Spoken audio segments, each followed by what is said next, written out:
took advantage of him. Oh, cut off their foreskins. How what is that going to do? I don't know. But we can try. Concentrate something. Cut off their foreskins. How is that going to do, Nephew? I don't know. So they really take their try. Concentrate something. Can't fly spacecraft.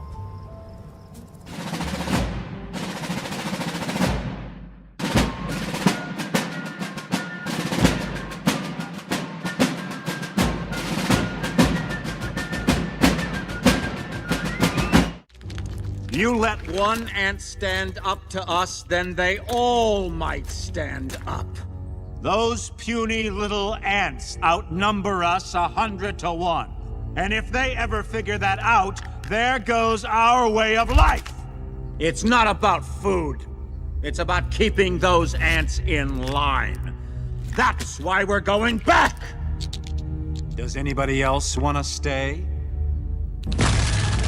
Let's ride!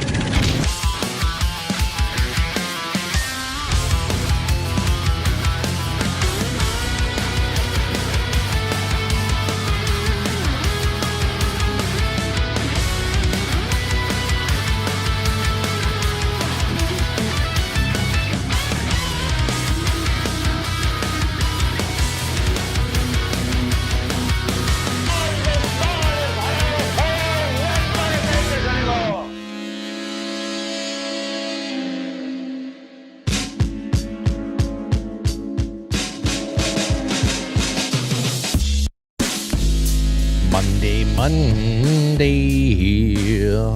It's the 10th of August and we're back, and it was a nice little break over the weekend. A lot of interesting, great things happened. Can't talk about all of it, but some great things happened over the weekend. Always feel like things realign themselves, and hopefully that means good energy coming into this week. Though today was taxing in another way. I had this show written by noon. Partly because I stayed up until about 1:15 in the morning, and I organized a lot of notes that I had from over the weekend, so it was pretty simple. But one way or another, it was meant to be, because I was needed elsewhere today, and I hope I was a good help. And tonight, another gift from the universe is the help of friends with the gift of gab.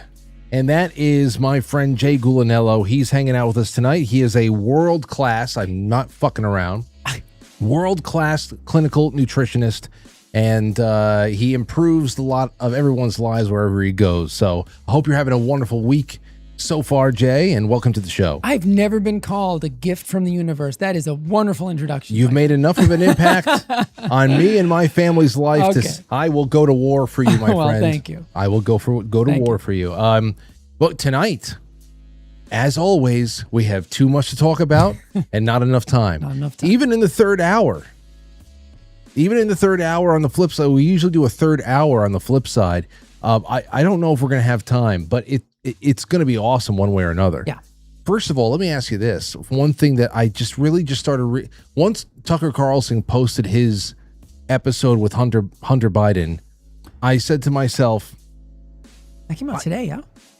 It was at least dangled over the course of the weekend. And I said, what? Because it started last December, I think. The Sean Ryan show had Hunter Biden on. And then Candace Owens had him on. Then it was Nick Fuentes. And now it's Hunter Biden. And I'm like, I did not have Hunter Biden going on a right-wing media redemption tour in 2026. We took a lot of New Year's predictions in November and December of last year from people in this audience. I threw a couple of my own down there. This I did not have. So that's weird. It is weird. I haven't gathered much from it other than Biden's condition is worse than people realize, which is not really a surprise if you think about it. All the public... Actually, the fact that he's still around says that his condition was better than we realized. Maybe. I'm sure all the public displays of injection have only helped hasten his condition. But yeah, I mean, hey, good luck with everything. But I don't know. I mean, what do you make of it? Do you think, now I've heard some people say, I don't agree with this, but that he's positioning himself for a 2028 presidential run. I don't think any Biden no, has a snowball's chance in hell of no. That would be absolutely ludicrous. Yeah, Listen, absolutely. I know that this country collectively has the memory span of a canary these days. Mm-hmm. And I know that even those who have memory spans less than, longer than that, there's just a lot of shallow thinkers. I think we're still a little bit too close to seeing this guy, seeing this guy's dick with a crack pipe in his mouth. He's sleeping. The crack pipe is still in his mouth. Yeah. And he's having sex with like members of his family. And there's all time. I mean, no, I think even for Democrats, it's a little too soon. I always think about the things that were scandalous in politics when I was a kid.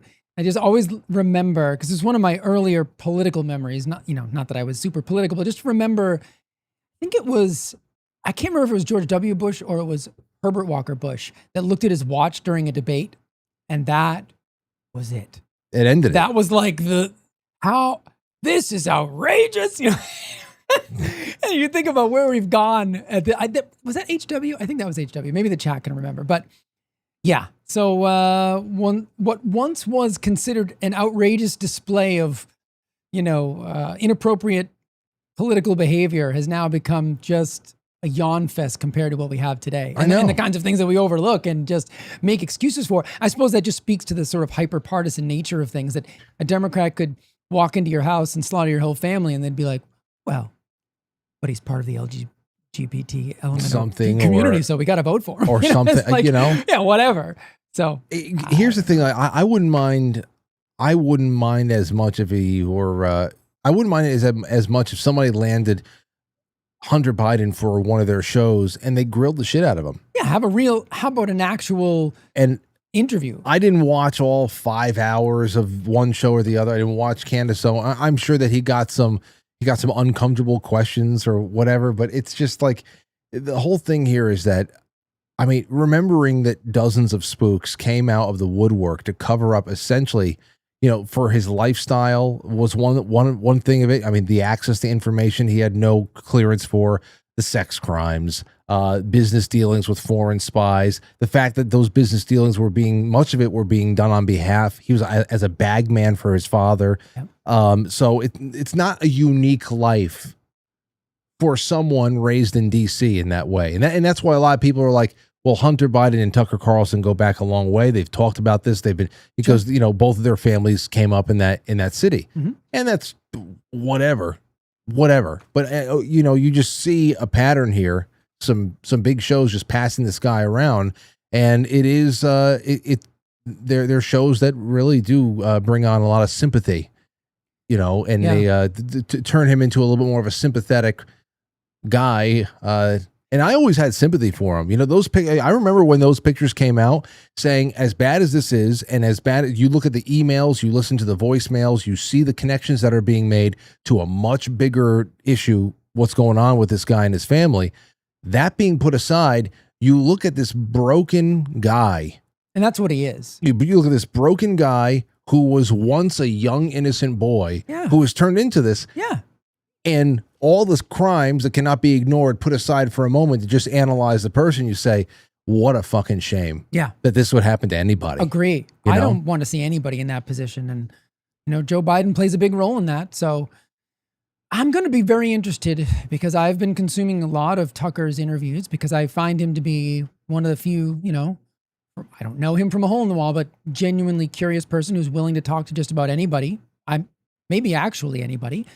So I'm kind of curious where the pushback might come. He tends to let people just say their piece. He doesn't really provide a lot of pushback, but I actually am okay with that in some instances because he's not there to be adversarial and maybe it's more just tell your story and let the people decide. I'm fine with that. So I'm going to be interested, just given the fact and the direction that Tucker has been moving in the last year. I'm going to be interested. If he was the first one to get him, yeah, I would be far more intrigued.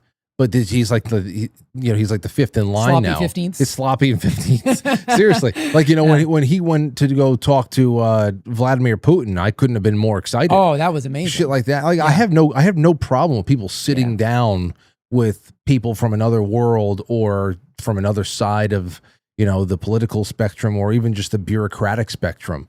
If you can't even really say that there's nothing, politics is really moot at that point once you're in the bureaucracy. Right. So and Tucker is smarter than these other people. So I guess I'm just hoping that there's a more useful exchange there, perhaps. Yeah. Again, as you said, they do know each other and people don't realize that, but they do go back quite a ways. So I'm genuinely curious what that is going to bring. I think the full interview was set to be released today, I think. So. Yeah. Well, we'll see what highlights come of it and you let me know what you think. It'll be my drive home podcast. Could be. All right. And everybody listen, it's a new week. That means that we're building toward another set of super chat raffles at the end of the week. Remember, I grab and I procure a lot of great stuff for you guys, but really all it is about is to really invite everybody to support the show if you can in whatever way through super chats on YouTube and Rumble and the Gold Pills or quite frankly superchat.com to become a Culture Club member or something. But I always have stuff to just make it interesting. But thank you ahead of time for supporting the show because it's a big year. And it's going to get even bigger as the time goes on. And what I have to kick it all off is a full bag of Verso's Evening Being. Ooh. Okay, so this is, right before bed, perfect for getting to sleep, staying to sleep, actually helps you just, get in without screwing up your fast. Or it whatever. Tastes so good. It's so good. It's the best thing. It's so tangy good. With that yellow saffron, amazing. So this is like an $80 bag. That's in. Also, Kelly from Louisiana made a whole bunch of these shirts for the show. They just say persevere. Wow. So I've got some larges. I've got some extra larges. I think I have one small, one medium, whatever. You have any crop tops? No crop tops. Damn it. No tube tops. I'm putting these in. So this is how we're kicking it off on Monday. I'm going to add God knows what else in there, including other prizes. So please support us. I need the support, and thank you so much. All right, here we go. That is so now here's where I wanted to go next. I wanted to go FDA, MAHA. There's a lot of people out there. I'm reading the chat rooms too, guys, the best I can. I've been trying to really make a conscious effort of reading the general chat as well, just to see everybody's sentiments. I know I miss a lot of funny jokes, so I don't want to do that anymore to the best I can. But MAHA update. Show is officially derailed. There was an issue over the weekend. I had a couple of people get in touch with me. One in particular that we both know who was really, really bummed at this news. So I have some, I don't know, on the surface, not so good news. And then I have some actually pretty great news. If you ask me, here's the not so good news.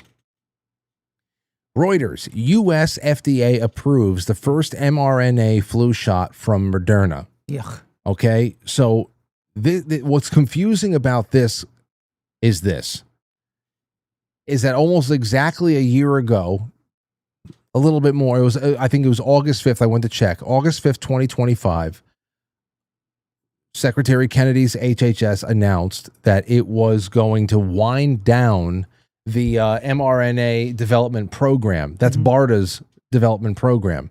That it was going to actually, it wasn't saying it needed better testing. He wasn't saying that. He was actually redirecting money. It's not ready for prime time, the technology, yeah. Exactly. Redirecting money away from mRNA. And now a year later, HHS, an HHS agency, that's FDA, approves the first mRNA flu shot. So people are like, oh man, this is what, why would this happen under Kennedy's watch? And I understand why they would be all pissed off about this. The U.S. Food and Drug Administration has approved Moderna's flu vaccine for people aged 50 and older. The company said on Wednesday, marking the first approval of messenger RNA-based vaccine for seasonal flu. The shot mFlusiva, was given a traditional approval for adults aged 50 to 64 and accelerated approval for those 65 years and older. Moderna has agreed to run an additional study and submit more data in adults 65 and older to confirm the vaccine's benefit in that age group. Oh, confirm. To confirm additional That studies. might be something nice to have beforehand. I don't know. That's just me being all crazy with the scientific method. But hey, go for it.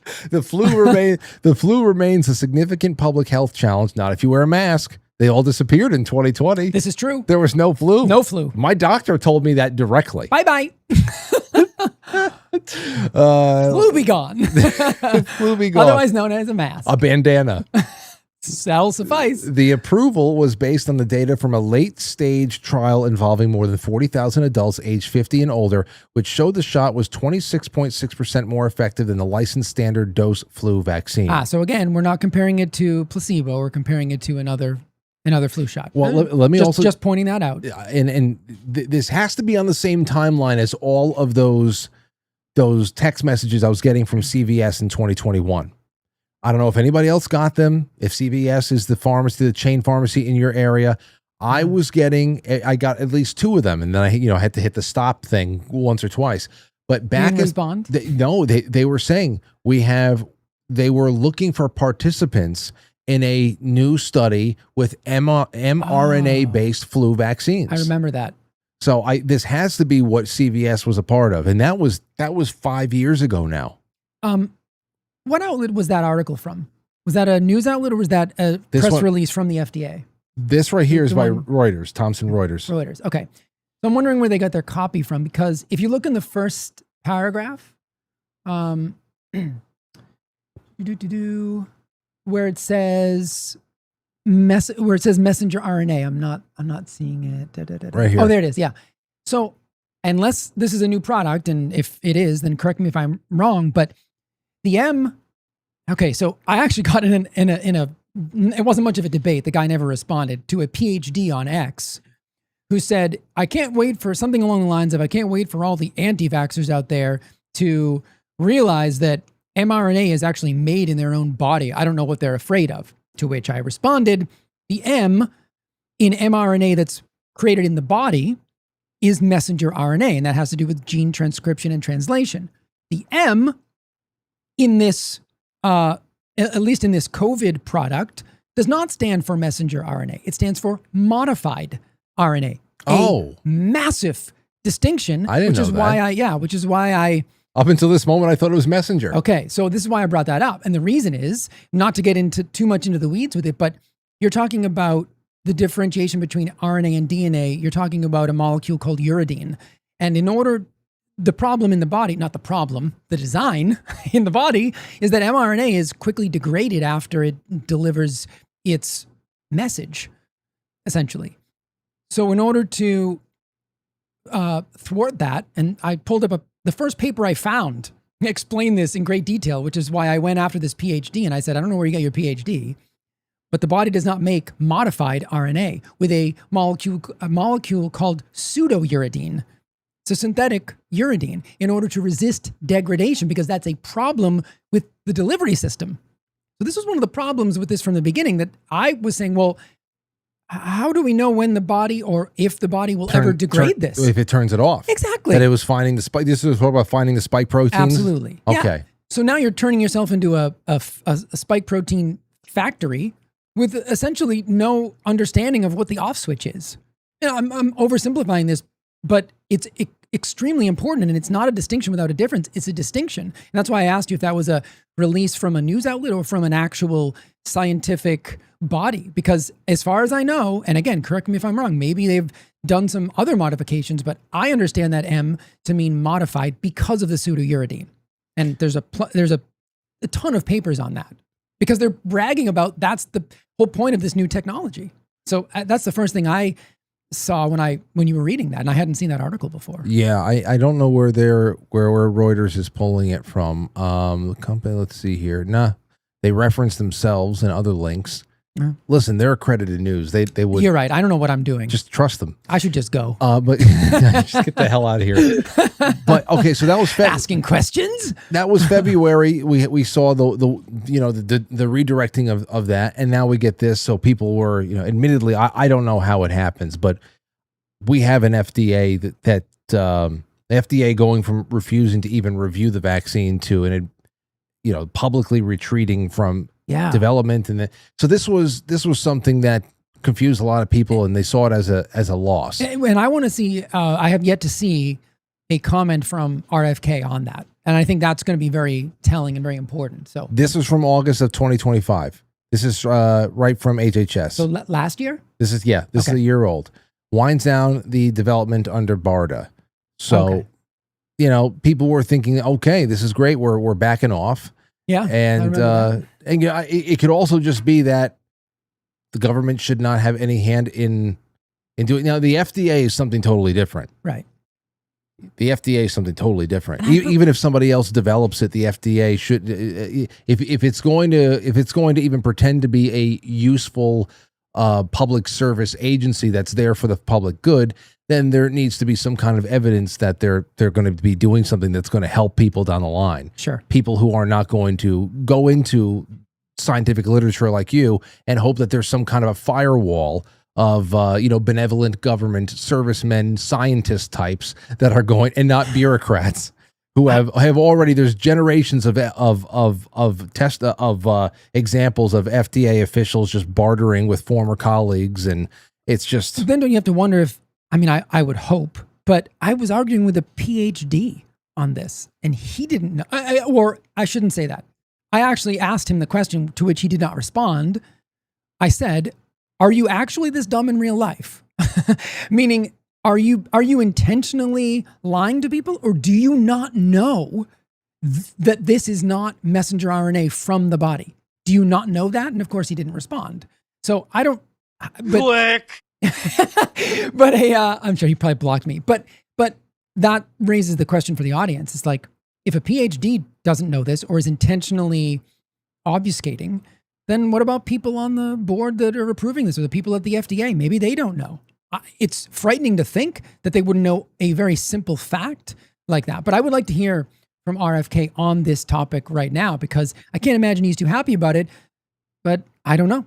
So I look at that as a loss as well, but I really would like to hear from RFK on this. Yeah, well, we'll see if somebody can ask him some questions. Now, that's from the weekend, oh, shucks, what the hell is this? Well, why this reversal kind of a news? Mm-hmm. And then here's today, and I don't see anything. I think, hey, I'm happy with this. CNBC, now the person writing this, Anika Kim Constantino and Jacob Framuk, is not very happy. They must be freaking out right now. Oh, the way, listen to the way this is written. Trump signs order calling for fewer, falsely linking shots to autism. Mm-hmm. He goes on to say, President Donald Trump on Monday signed an executive order backing fewer routine vaccines for children, calling to whittle down the number of recommended childhood shots to 11. Mind you, from like 72. It was less than that when I was a kid, and we were a lot healthier. I might have had one or two more than 11. I don't know. I think I had 3 or 5 or something. I don't know. It accelerated rapidly in the 80s. The order builds on Trump's administration's effort to reshape the childhood shot schedule under Health and Human Services Secretary Robert F. Kennedy Jr., a longtime vaccine skeptic. Quote, this updated recommendation finally aligned. Oh, that's what they do. They finally aligned. They that's the whole thing. They teach people how to read the article as they're reading it. Mm-hmm. This updated recommendation finally aligns the U.S. with other advanced and developed nations around the world, Trump said during a brief on Monday. More importantly, it aligns us with common sense and knowledge. He also falsely tied vaccines to autism, suggesting multiple times that rising rates of childhood shots have led to an increase in autism diagnoses. Decades of scientific evidence has shown no link between autism and childhood vaccine. Yeah, so there was just unicorn farts that's been doing it. He called for splitting the combination measles, mumps, and rubella, or MMR vaccine. That's another great one right there. Yeah. The order also directs, now this is the big one, and we're going to watch a little bit of the media here. Here's the big one. The order also directs the Department of Justice to investigate where states are in violation of exemptions for childhood vaccine mandates, including parental authority and disability accommodations, as well as religious and medical reasons. This is awesome. Dude, New York. Oh, yeah. There are a number of reasons why Lauren and I are doing a homeschool hybrid thing for Aurora that's outside. Even if we liked the curriculum that one school or another put forward and we could afford, a completely boutique kind of a thing like that, there's obviously a gigantic hurdle here that no matter what, we're not crossing. Right. So, but of course, New York and Connecticut, everyone around here, they got rid of religious exemptions. And now, of course, some places in New England, they're trying to come after homeschoolers and all that. They really hate when people think for themselves. Really hate when people, and here's I keep bringing it up. I said it before when we were looking at this, like when I was watching Dana Bash and RFK go at it on CNN last week or whenever the hell it was. And I just started talking a little bit more generalized about, why people need to get it and all that stuff. And you just, the reason why I would never take something from people like this is because how many times a year do they find new ways of showing how much disdain and hatred they have for you? That they don't like you. They want you driven from public forums. They want you silenced. They just want your money. They want to just squeeze the life out of you, but they want me to be healthy. Yeah. That's the one thing. They also want your teeth to be they very want the healthy. teeth to be absolutely indestructible. To make sure indestructible. Your teeth have to survive. But of course, the big thing there is you would think that people like this would actually hide a miracle shot from their enemies. Right. Because A, if it works, then it's going to work for them whether we take it or not. Mm-hmm. And B, if we go away, you hate us anyway. Absolutely. You would want us to be, ignorant in our choices. If especially it's going to lighten up the load every election for you. I mean, we can also finally fully realize the Georgia Guidestone's instructions. This is going to be wonderful. No, absolutely. So when you think about that, and then you think about, okay, well, they want to make sure that there's no religious exemptions. And they want to make sure that they go after people and make it harder for them to actually declare their child as a homeschool child and make it harder for them to be free with their curriculum and this, that, and the other thing.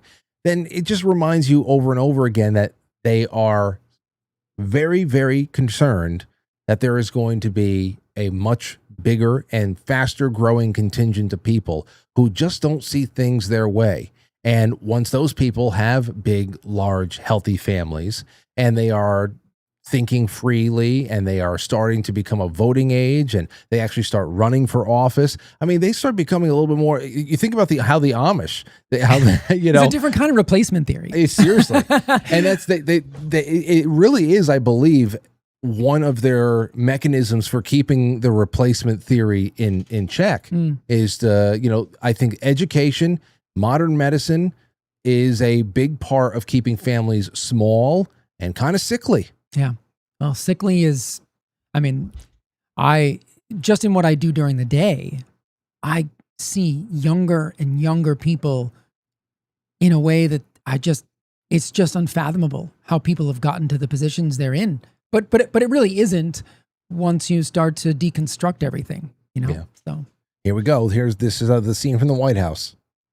This is your executive order on establishing gold standard vaccine recommendations, sir. As previous speakers have indicated, this is going to establish essentially a new vaccine schedule that is fully informed by the research and data that we have from HHS and NIH and other aspects of the government.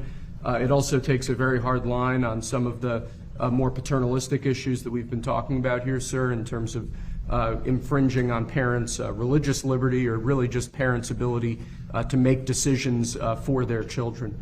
So as Heidi said, this is a very big deal. We're not waiting for anyone else to take action, as you do so often, sir. We're just going ahead and doing the right thing based on all of the best available research to ensure that America's parents and children are being as best protected by the federal government as they can be. Very good. Thank you very much.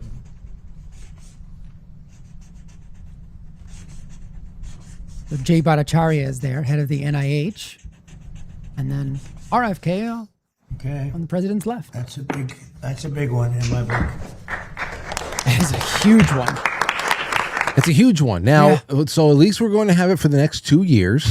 Right, I know. It's an executive order. This is the thing that this is why the Republicans in Congress are useless. Well, in 2 years, maybe somebody can just be strangled into submission that's all I think about. And the problem is 2 years may not be enough to truly realize, right? So one of the reasons that I think, that I know that a lot of these people are so against this, the people that are, is because, as you mentioned, the Amish, that provides the control that, I hate to use this phrase because it is so clickbaity, but it's true.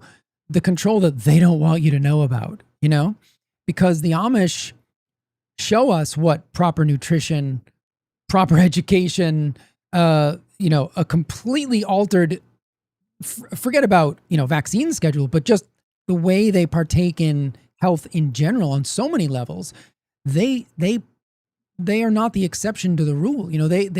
People will always try to straw man that argument and say, oh, well, there's some autism, there's some cancer, there's some diabetes. Yeah, no one ever claimed it was zero. That's nonsense. But what it is significantly less than the population who has a chronic disease rate that is rising. So this, I don't know if 2 years would be enough to see the full fruits of the labor, but that's what they're afraid of, is that you're going to start to see a population that is starting to become healthier. And they're hoping, I would imagine, that they can nip this in the bud and just kind of look at it as a speed bump on the way to a schedule that includes 96, 108, whatever they want. All I know is that this, hopefully this trickles down. This is wonderful, because especially this means that, in Connecticut, when we go and we safely deliver Luciana into the world, the only thing I have to wave away now is the eye ointment and the vitamin K.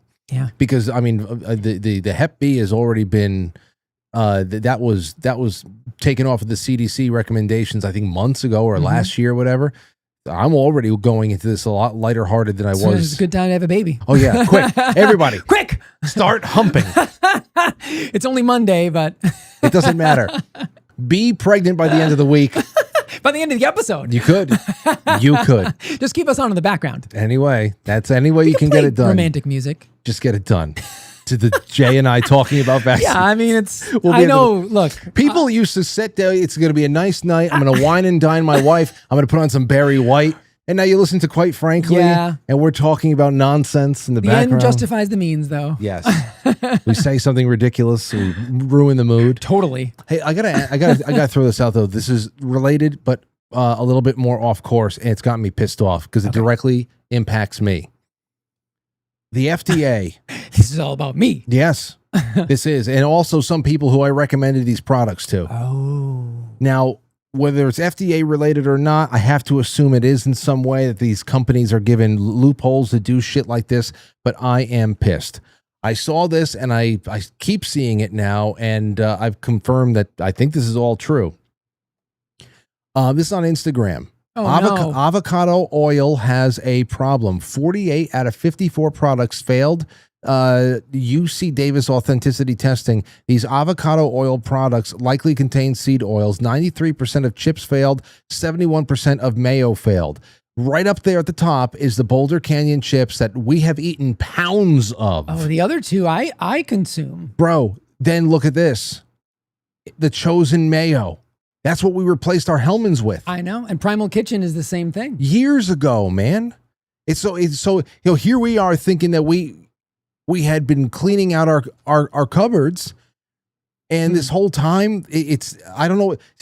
I want to slap the people in the face at Boulder Canyon and Chosen. I swear to God. Do you know who owns Boulder Canyon? No. Okay. I don't know if you want to look it up, or maybe somebody in the chat can do a quick look up for us, because the thing that I'm seeing now, and I'm wondering if this has anything to do with it, and this is the big problem. So did that article say what?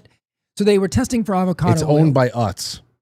Okay, which is owned by No, Utz is they're the okay. Yeah. Well, I actually know one of the people who okay, one of the owners. So a couple things to unpack here. One is Primal Kitchen, and this was one of my great fears, and this is why I want to dig into this a little bit more.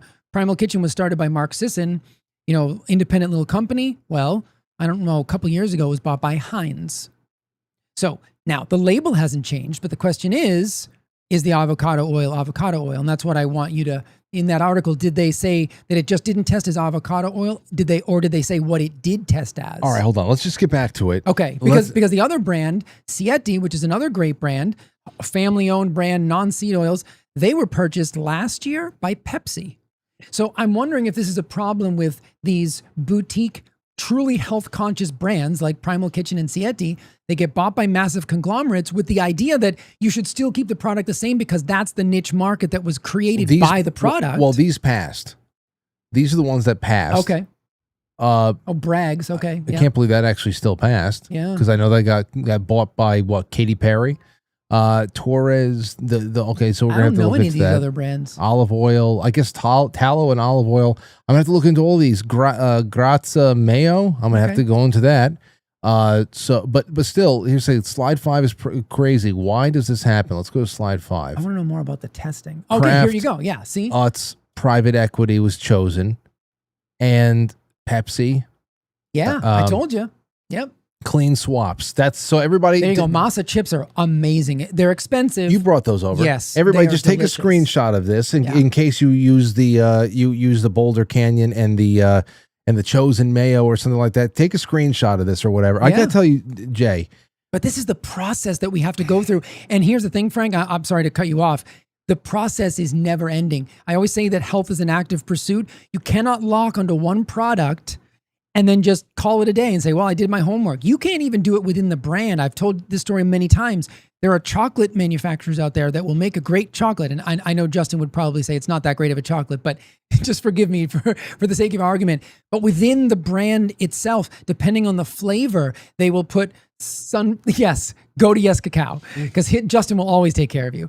But within the brand itself, different flavors will include seed oils. Some will, some won't. So even within the brand, I'm thinking of several that you have to be careful of. So you just have to do the due diligence. Just get used to this being a part of your active health pursuit. Just look at the labels. And again, I want to get to the bottom of whether these are being mislabeled, because that's a whole other problem. If they're being labeled one way, but yet they contain something else, then we have a real problem. Just I think about how crazy this makes me. We make choices.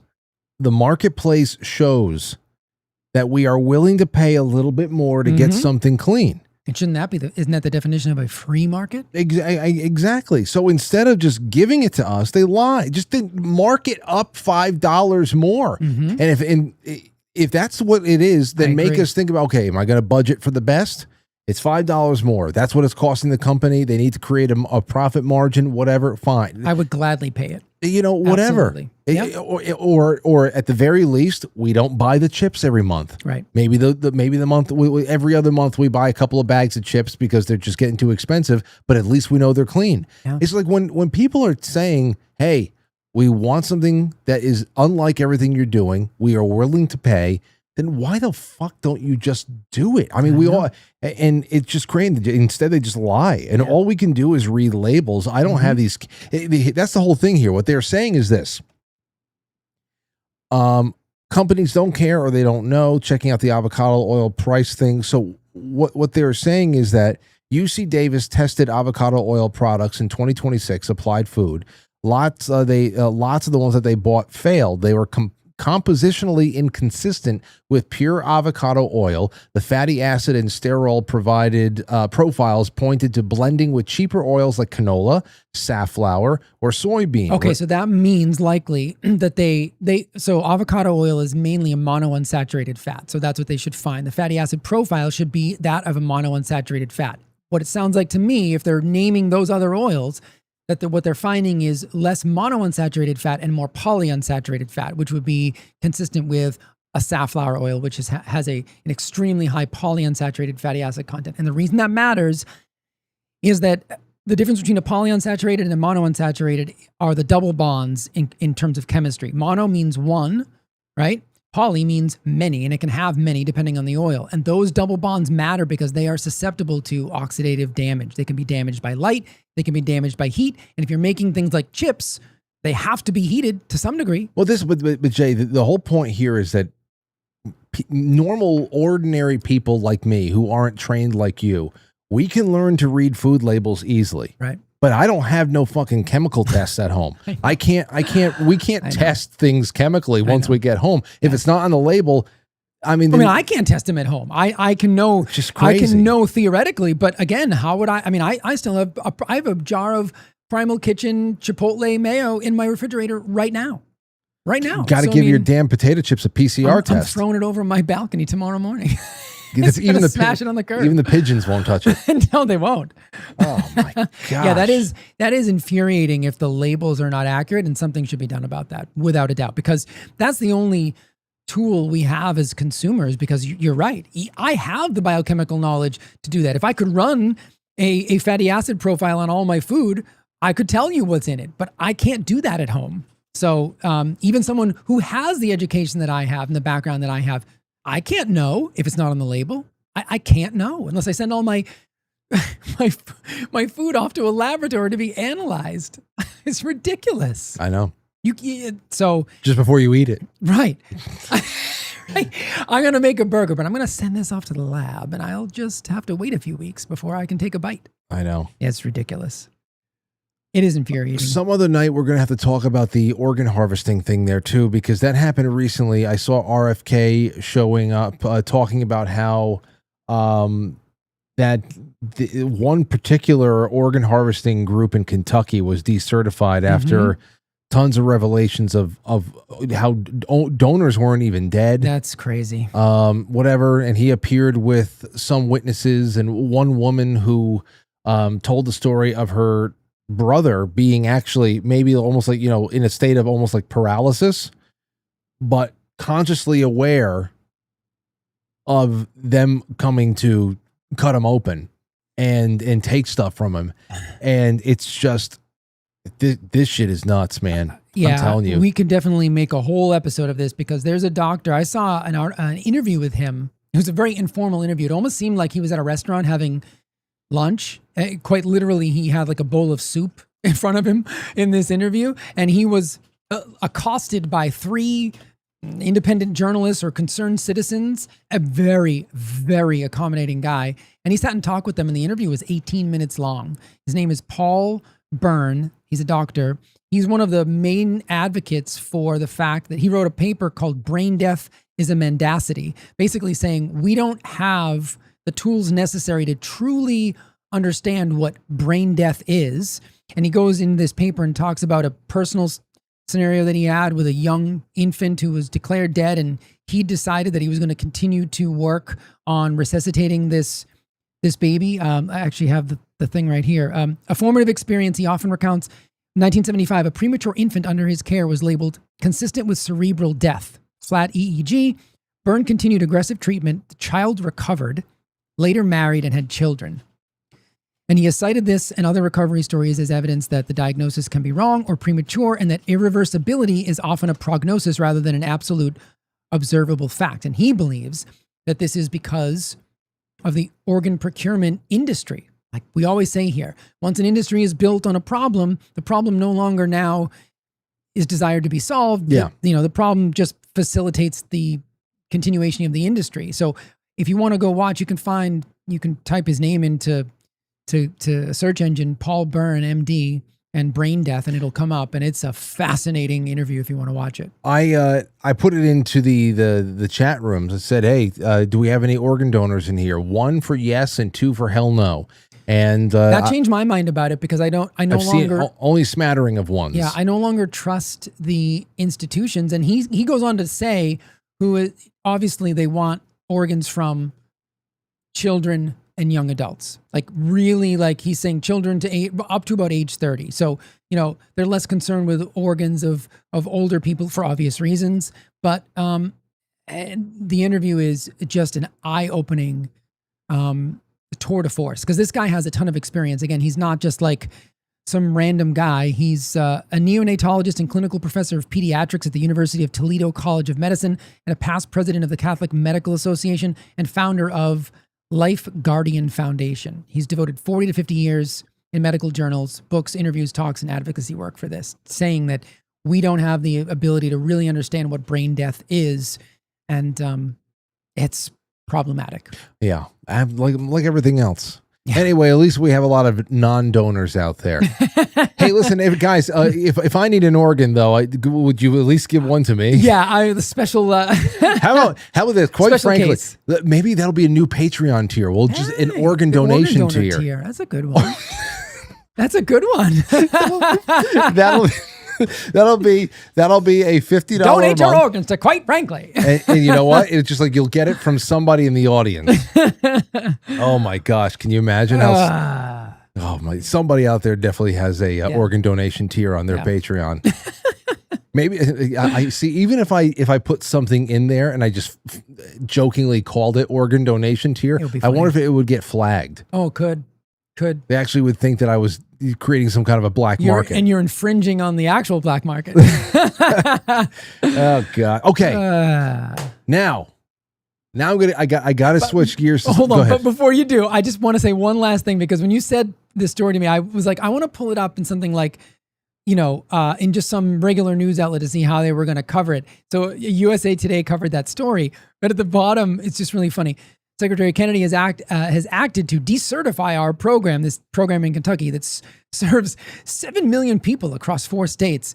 And the spokesperson said more than 3,000 people are waiting for life-saving organ transplants, and they will be negatively impacted by the decision. Okay, that's probably true. How negatively impacted do you think the people who are not dead yet would be impacted by the? I mean, and this is like, I make a joke of it, but obviously this is a very serious thing. But this is kind of the idea that in science today, we are no longer even interested in the truth. If you were truly interested in the truth, or doing the best thing for humanity, and you ran this business, wouldn't you be like, oh, hell no, we need to make sure that these people are dead. We can't take organs from people who are still alive. But no, the first instinct is, we just have to defend our business. It's like, are you not at all interested in the idea that some of these organs you might be taking are from people who are not dead yet? It doesn't even register with these people. It's not even it. I think you can get even a shade more basic and foundational than that, because you can say technically, even though we're talking about human body parts and it's a medical procedure, and lives lost are actually at the harvesting things from people who are no longer whatever. Yeah. It's a very, very touchy subject. Sure. But obviously there is a business model and there is a structure to how it has to be administered. Right. So to call it that and to be cold about it, you can. But the other thing there too is an actual business. If I go and start up an oyster bar in my town over here, like Quite Frankly's Oyster Bar, and people come along and they come and they get their oysters and their little neck clams and whatever the fuck else, and I am killing people. Like it's bad. And people are getting sick, very sick. They're not even getting out the door before they drop dead. It's just like, all types of stomach issues. People are just like fucked up. You have insurance for one thing or another. There's some liability protection, whatever. You're not actually poisoning people. Oopsie. But, there is that's it. Yeah. I mean, nobody's coming back to close up the restaurant, and maybe somewhere down the line, you can try to open up another one, and hopefully people don't remember who you are, because you only have one reputation. Right. These agencies and these hospital networks and all these things that are so in bed with each other, from the regulatory bodies to everything else, and of course the judicial system, again, it comes down to liability. So few of them have liability. So few of them have to actually accept liability for things that they do, to the point where it's like this. I mean, to call it a business is ridiculous. You almost assume no risk. Yeah. I know. No, you're right. You're absolutely right.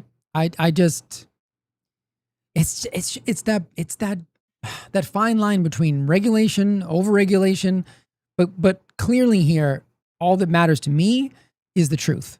And I understand, and I'm sure there are people out in your audience that have had and received an organ and had their lives saved. So this is not to say that the merit of the conversation, that there is no merit to having this conversation.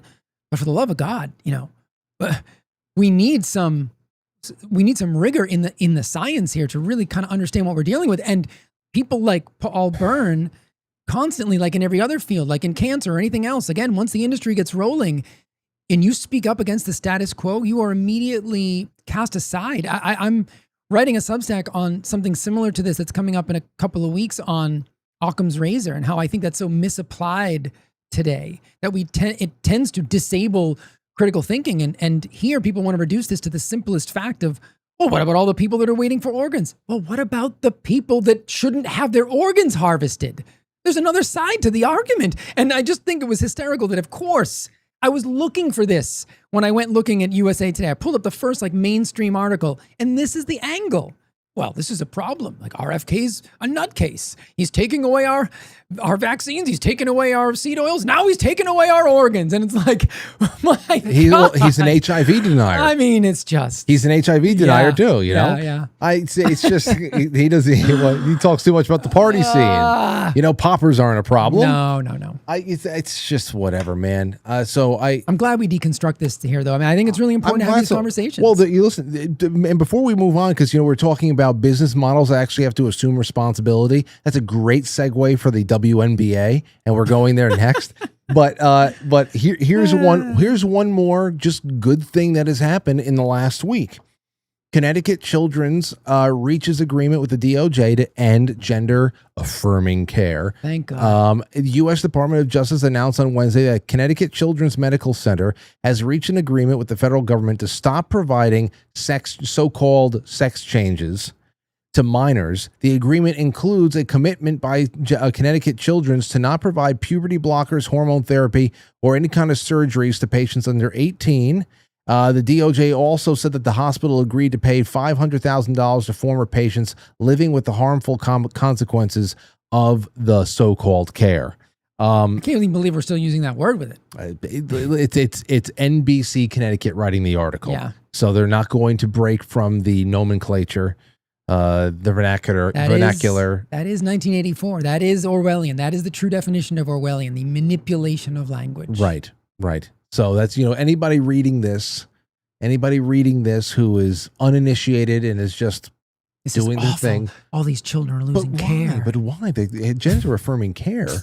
Yeah, you know how you have your gender affirmed? You get born. It's pretty cut and dry. That's how you affirm your gender. You affirm your sex. You're born, and then people. But this before, decades ago when everybody started getting their ultrasounds and shit like that. It's a boy. You are born, and they look under the hood, and that's how we know what you are. Yeah. That's it. One glance, and you're affirmed. Anyway, okay. So the WNBA. I'm going to play this video. The Daily Caller threw this together, and it starts with one of their athletes doing their thing. And there I am in the comments over there. They literally never have their best interest in mind, I said. Here it is. Take a look at this. They're talking about, again, the inclusivity of the WNBA, whether or not it should leave men out. Of course, they call them trans women, but whether they should leave men out of the WNBA. And their league admins, several head coaches, and, of course, players, just like it's Roger Rabbit and the shaving a haircut trick. They just cannot. They just can't stop themselves. They can't help themselves. I'm a trans athlete on my team or against my team anytime. I don't think it's a problem in the world. It's just another way to kind of attack trans people. A few moments later. I am officially declaring myself a WNBA prospect. If simply declaring who you are is all that's required, then I meet every single requirement necessary to compete in the WNBA. My team and I have carefully examined the WNBA's eligibility criteria and governing framework surrounding self-identification and inclusion. Based on the current guidelines, I can and am officially declaring my eligibility for the upcoming WNBA draft in May 2027. I am definitely not here to mock, make fun of, or disrespect any community or personal choices. I am simply asking that the current rules be applied equally to everyone. The rules that represent the very values many WNBA players and coaches have publicly advocated for. My team and I are prepared to ensure these guidelines are applied equally, consistently, and without exception. And I look forward to the WNBA honoring its stated principles. See you at training camp. So, okay, now... Wow. Now, he's not the only one either. No, Royce White was another one. Yeah. He'll be the first black senator to play in the NBA. and the WNBA. Yeah. It's going to be amazing. The embattled WNBA has teed up a meeting to hash out its rules on transgender athletes as they face pressure on the issue, including 2 NBA players declaring themselves eligible for the league by saying that they identify as women. The topic will be discussed in a previously scheduled meeting next week by a task force. It's almost like when Gavin Newsom, they announced, so we were talking about this earlier on in the year about California. Actually, they have created so many of these economic cutouts for gay-owned businesses that people want to get into, like the energy business. Yeah. They have to go through almost like a gay test. Yeah. Like, how gay are you? Making sure you're really gay. Like So gay. Make out Give me with the this money. guy. Use tongue. All that shit. Anyway, the topic will be discussed in a previously scheduled meeting next week by task force team presidents and general managers as the subject of biological men in women's basketball continues to catch fire. I know many of you have received questions in the recent weeks regarding transgender athlete participation in women's basketball, and I expect this topic will continue to receive significant attention, Engelbert wrote in a memo sent on Friday. And let's see here. There she is right there. She's a commissioner, Kathy Engelbert.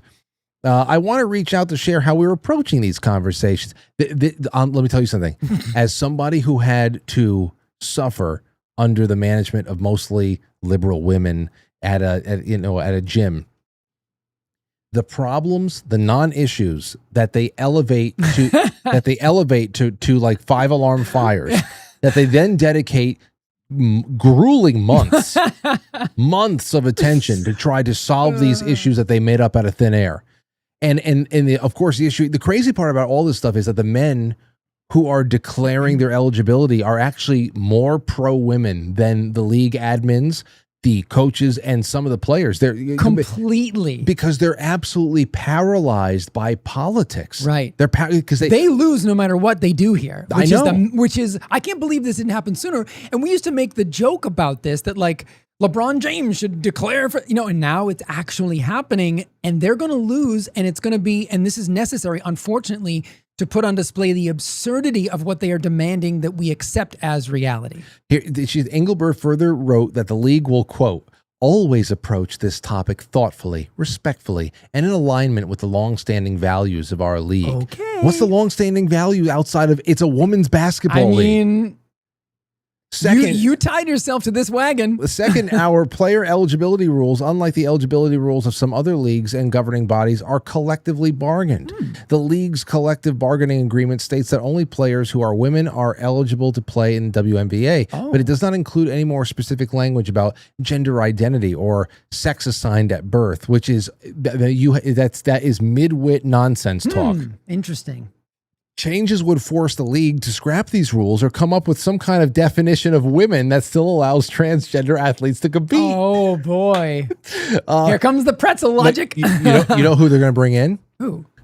Neil deGrasse Tyson. Oh well, he'll be the perfect person for this. Call him in. Neil, please create us a hormone profile test.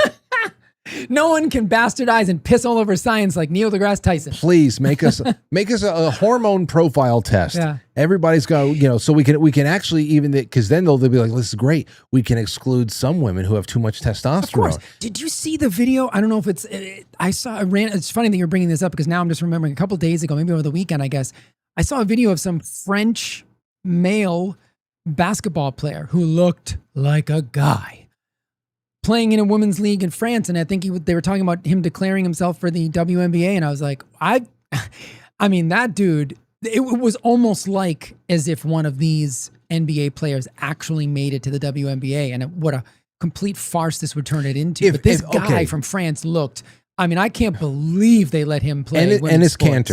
Ennis Cantor, the one who declared himself in the if he joined any team, oh God, it would just be. It could be him and 2 less women. Yeah. And it would still be, I mean, they can't, it would be impossible. He would win 900 championships. I'll put it to you this way.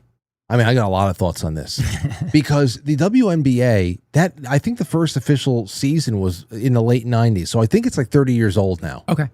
And it took until the last 12 to 16 months for anybody to really be talking about it Of course, nobody's still not talking about the gameplay. I was going to say, and not from the basketball aspect. Right. Nobody's talking about the gameplay. You know, I enjoy catching a few games of Little League World Series, which is going to start up soon in Pennsylvania. And I love watching the Little League World Series, not because I coach for so long, but just because, you know, for their age, at their level of development, they're doing great. And who knows, you may actually see, because we have seen plenty of future major leaguers that are stars in the making, and they're there playing in the World Series. But you don't even have that with the WNBA, because this is where they're maxing out. Yeah, of course. And they're subsidized by the NBA, and they're kept afloat because we got to make a space for the girls. And in the 90s, we were just gung-ho for that kind of stuff. We wanted to get the girls should have their own league. Yeah, because good competition is good competition, and It's them nice. competing against themselves Right. could be a good watch. But 30 years later, we are finally talking about the WNBA. And Right. why? Because we have a mix of racially motivated headhunting that's going on. We got neon dildos being thrown onto the court. And we've got the good old days. we got feminist nut job head coaches who are welcoming men to join the league. Yeah. And you know, again, after 30 years, if this isn't going to be taken seriously because there's nothing really serious to watch, I guess why not become the flavor of love? I mean, I would totally lean into reality TV, WWE kind of story writing, because I mean, that's all people are watching for drama right now. They want to see which white player is going to get beat up by a bunch of black girls again. They want to see who's going to throw a sex toy onto the court, and they want to see ridiculous nut job feminists get owned by their own logic, and that's all there is. Yeah, I mean, it's the old adage, you know, there's the only bad publicity is no publicity. So, I mean, I guess they're getting their 15 minutes, but I would rather have it be truly about, like we said before, about honest, good competition, because no matter what the sport is, you can find enjoyment in that when you've got people of an equal skill level competing authentically and genuinely against each other. I'm all for that. But you're right. They're going to be trapped by their own insanity. It's not logic. They're going to be trapped by their own insanity no matter what they do. And it's going to show the absurdity of all of this to the public. And I'm all for it. I think that we will know we'll know what choice they made. When somebody like, you know, I only know some of their names now, like the Sophie Cunningham girl, right. because of the pointing and all that. Yeah. I only know some of their names because of all this fighting. I know. We'll know what choice they made with the future of the league when they start doing like WWE behind the scenes, like calling people out on the microphones, and you see all that shit. They come out, and there's actually like, you know, we'll know. Yeah. If people start falling from the rafters and oh man. The lights go out. There's a firefight or something. It's crazy. But one last thing here. The WNBA, the Players Association, issued a statement in response to Enes Kanter Freedoms, that's his last name now, plans to enter the WNBA draft. To everyone who loves this game, the WNBPA represents 200 plus individuals with different lived experiences, cultures, lifestyles, and opinions. We embrace justice, equity, diversity, and inclusion. Can I just stop there for a second? Sure. How could anyone at this point not be repulsed by that bankrupt statement? Yeah. That bullshit. After all these years, we used to hear a lot as kids. Justice, equity, diversity, inclusion, and it used to be like awesome. That's what our society has achieved, and we're part of it. And you know, the big fights are over. Now we can let's just race to the stars now. Right. You know, and now we know how empty of a platitude it is, and how actually it's not just empty. It's venomous, counterproductive. Yeah. We know what kind of hateful people use this as a cudgel. Yep. And sometimes they do it a little bit more passively aggressively than other times, but it's a venomous cudgel. When I hear it now, I think of the same thing when people get accused of, you know, racism or anti-Semitism. All the morons that wield these words as weapons only serve to delegitimize the legitimate cause. I mean, it's just so simple. You hear those words now, and you instinctively tune them out. And I mean, that's not progressive. Well, to your point, that's what the WNBPA actually did, because there's no way to tell Enes Kanter that, well, I mean, you're so what they said was, because they don't want to get into the actual, like, well, this person's a real trans person because what? Right. What do they have that he doesn't have? Exactly. Finish your sentence. Go ahead. So what they will just say is that the people who, the men who are saying, I would like to be considered for the draft in 2027, they'll just say that, oh, these people are just hateful. They're doing it because they're hateful. So they can only do it if they're not famous. Like I said, because this French guy who nobody even knows but looks like a beast, it's okay if he does it, but we know these people aren't serious because what? Because they play. Are they going to try to get around it by saying no former NBA players can play in the WNBA? Like, what's going? They're going to find some little loophole because they know that their backs are against the wall right now, and rightfully so. The WNBA becoming a men's B league would be the greatest. It's like the minor leagues for the NBA. That's what I'm saying. They can call him hateful, but he's actually the most pro-woman. Absolutely. He is actually defending women. Yeah. Yeah. The most pro-woman aspect of this entire debacle. And again, 30 years. And this is this moment is as popular as they've ever been. And it's not because of the gameplay. I did a podcast with actually a fan of your show who was a former professional snowboarder, female athlete. And, she's so against all this stuff. She's like, we fought so hard to be able to do things and compete against other women. And these crazy people are ruining it for us, So it is pro women to fight back against this, more pro women than the people who allow it to happen, without question. And I love, and I still have that part of me where I want the only thing that holds up, the only other hurdle is that so many female athletes have been bitten by the activist bug. Of course, yeah. That, I mean, even when I was in college, there was the one female, I think like a field hockey player that turned her back on the national anthem, and we started getting a lot of shit like that and whatever, and it just became. It's not that I was rooting against the girl. I started rooting against. There's some teams that were just so invaded by it. Like Team USA soccer.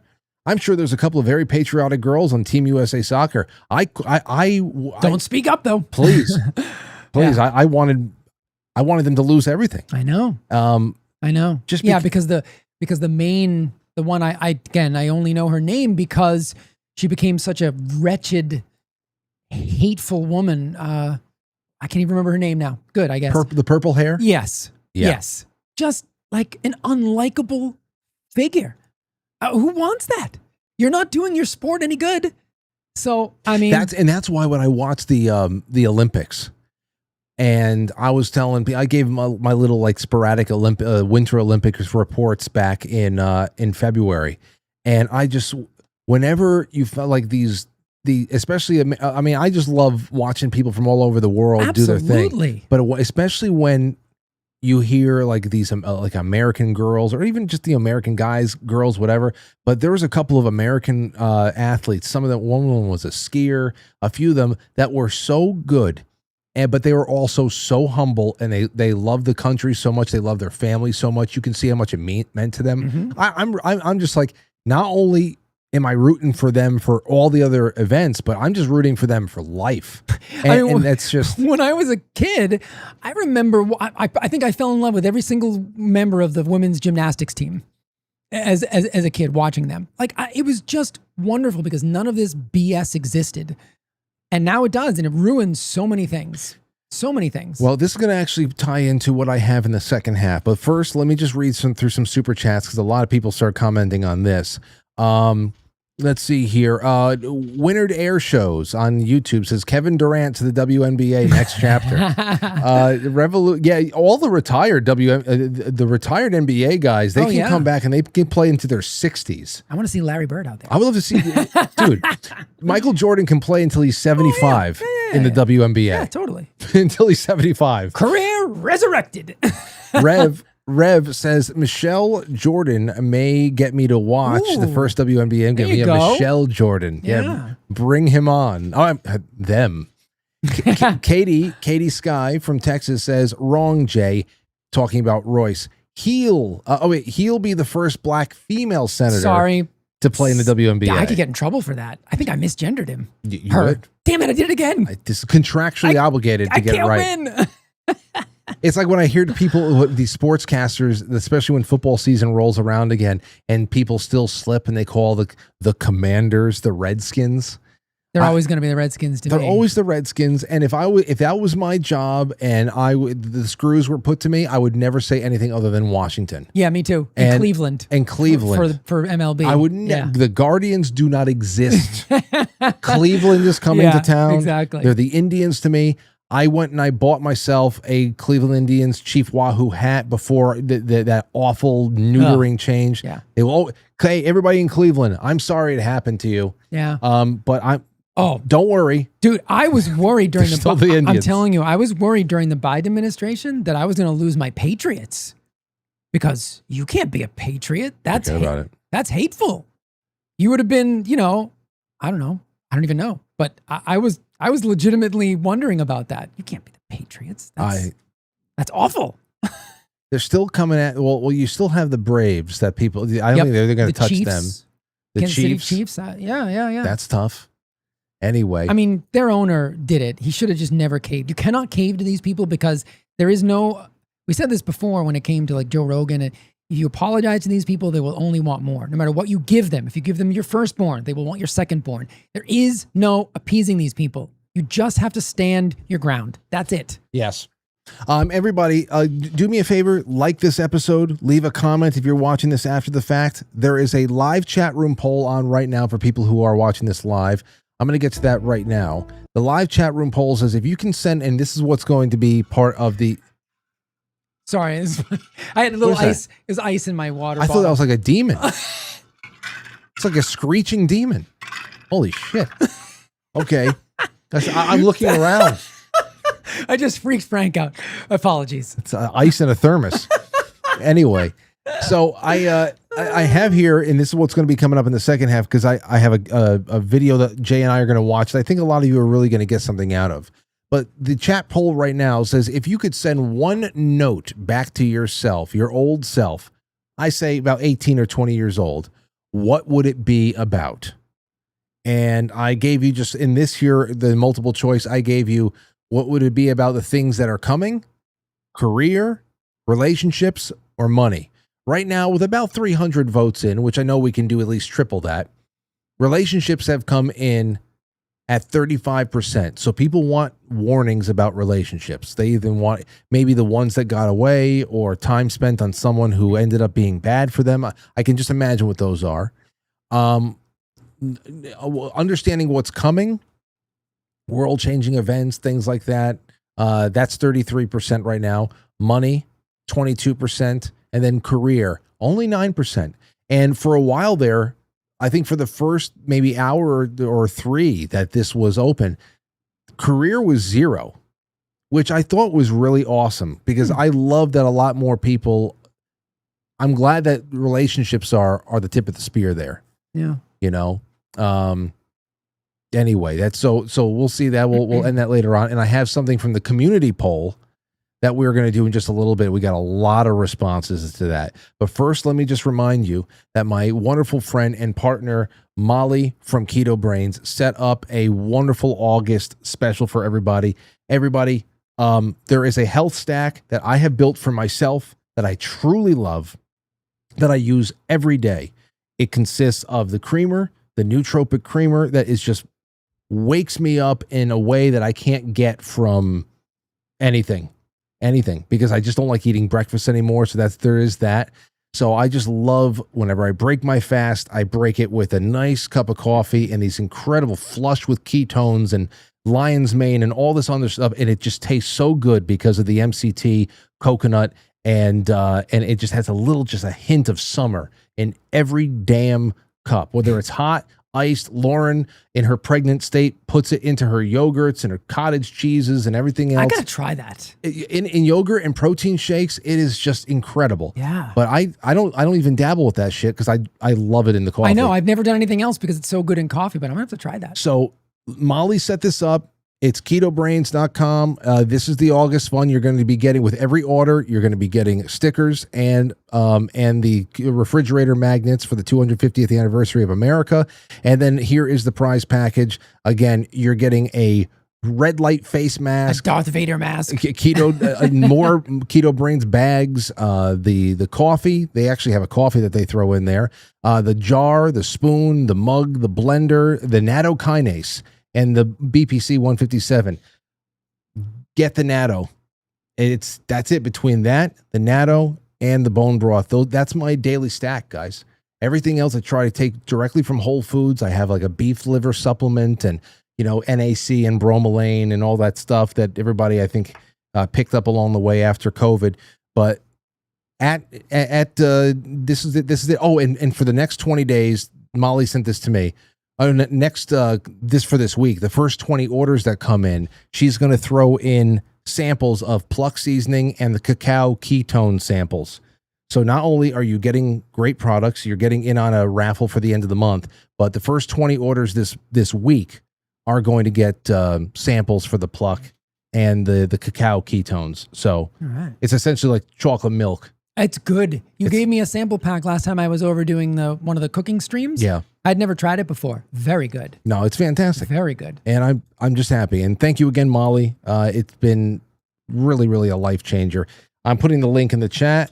And please, this is for August, my friends. This is the August link. Have anything you get will get you in there, and you're gonna love it. Okay, so quick, Frank, just to confirm. So Daryl must be watching the show, and she is even more obsessed with this stuff than I am. But she said, yeah, the labels didn't change, but what was inside did regarding the avocado oil products. So unfortunately, it's like, what do you do? So this is the collective problem as a bunch of health conscious human beings. What do we do? We're gonna have to figure that out. But that's the deal. So unfortunately, the labels have not changed, which is problematic. And hopefully, shining light on this will force them to change the label. Because if you put on your label that you are half avocado oil and half canola oil, then I know not to buy your product.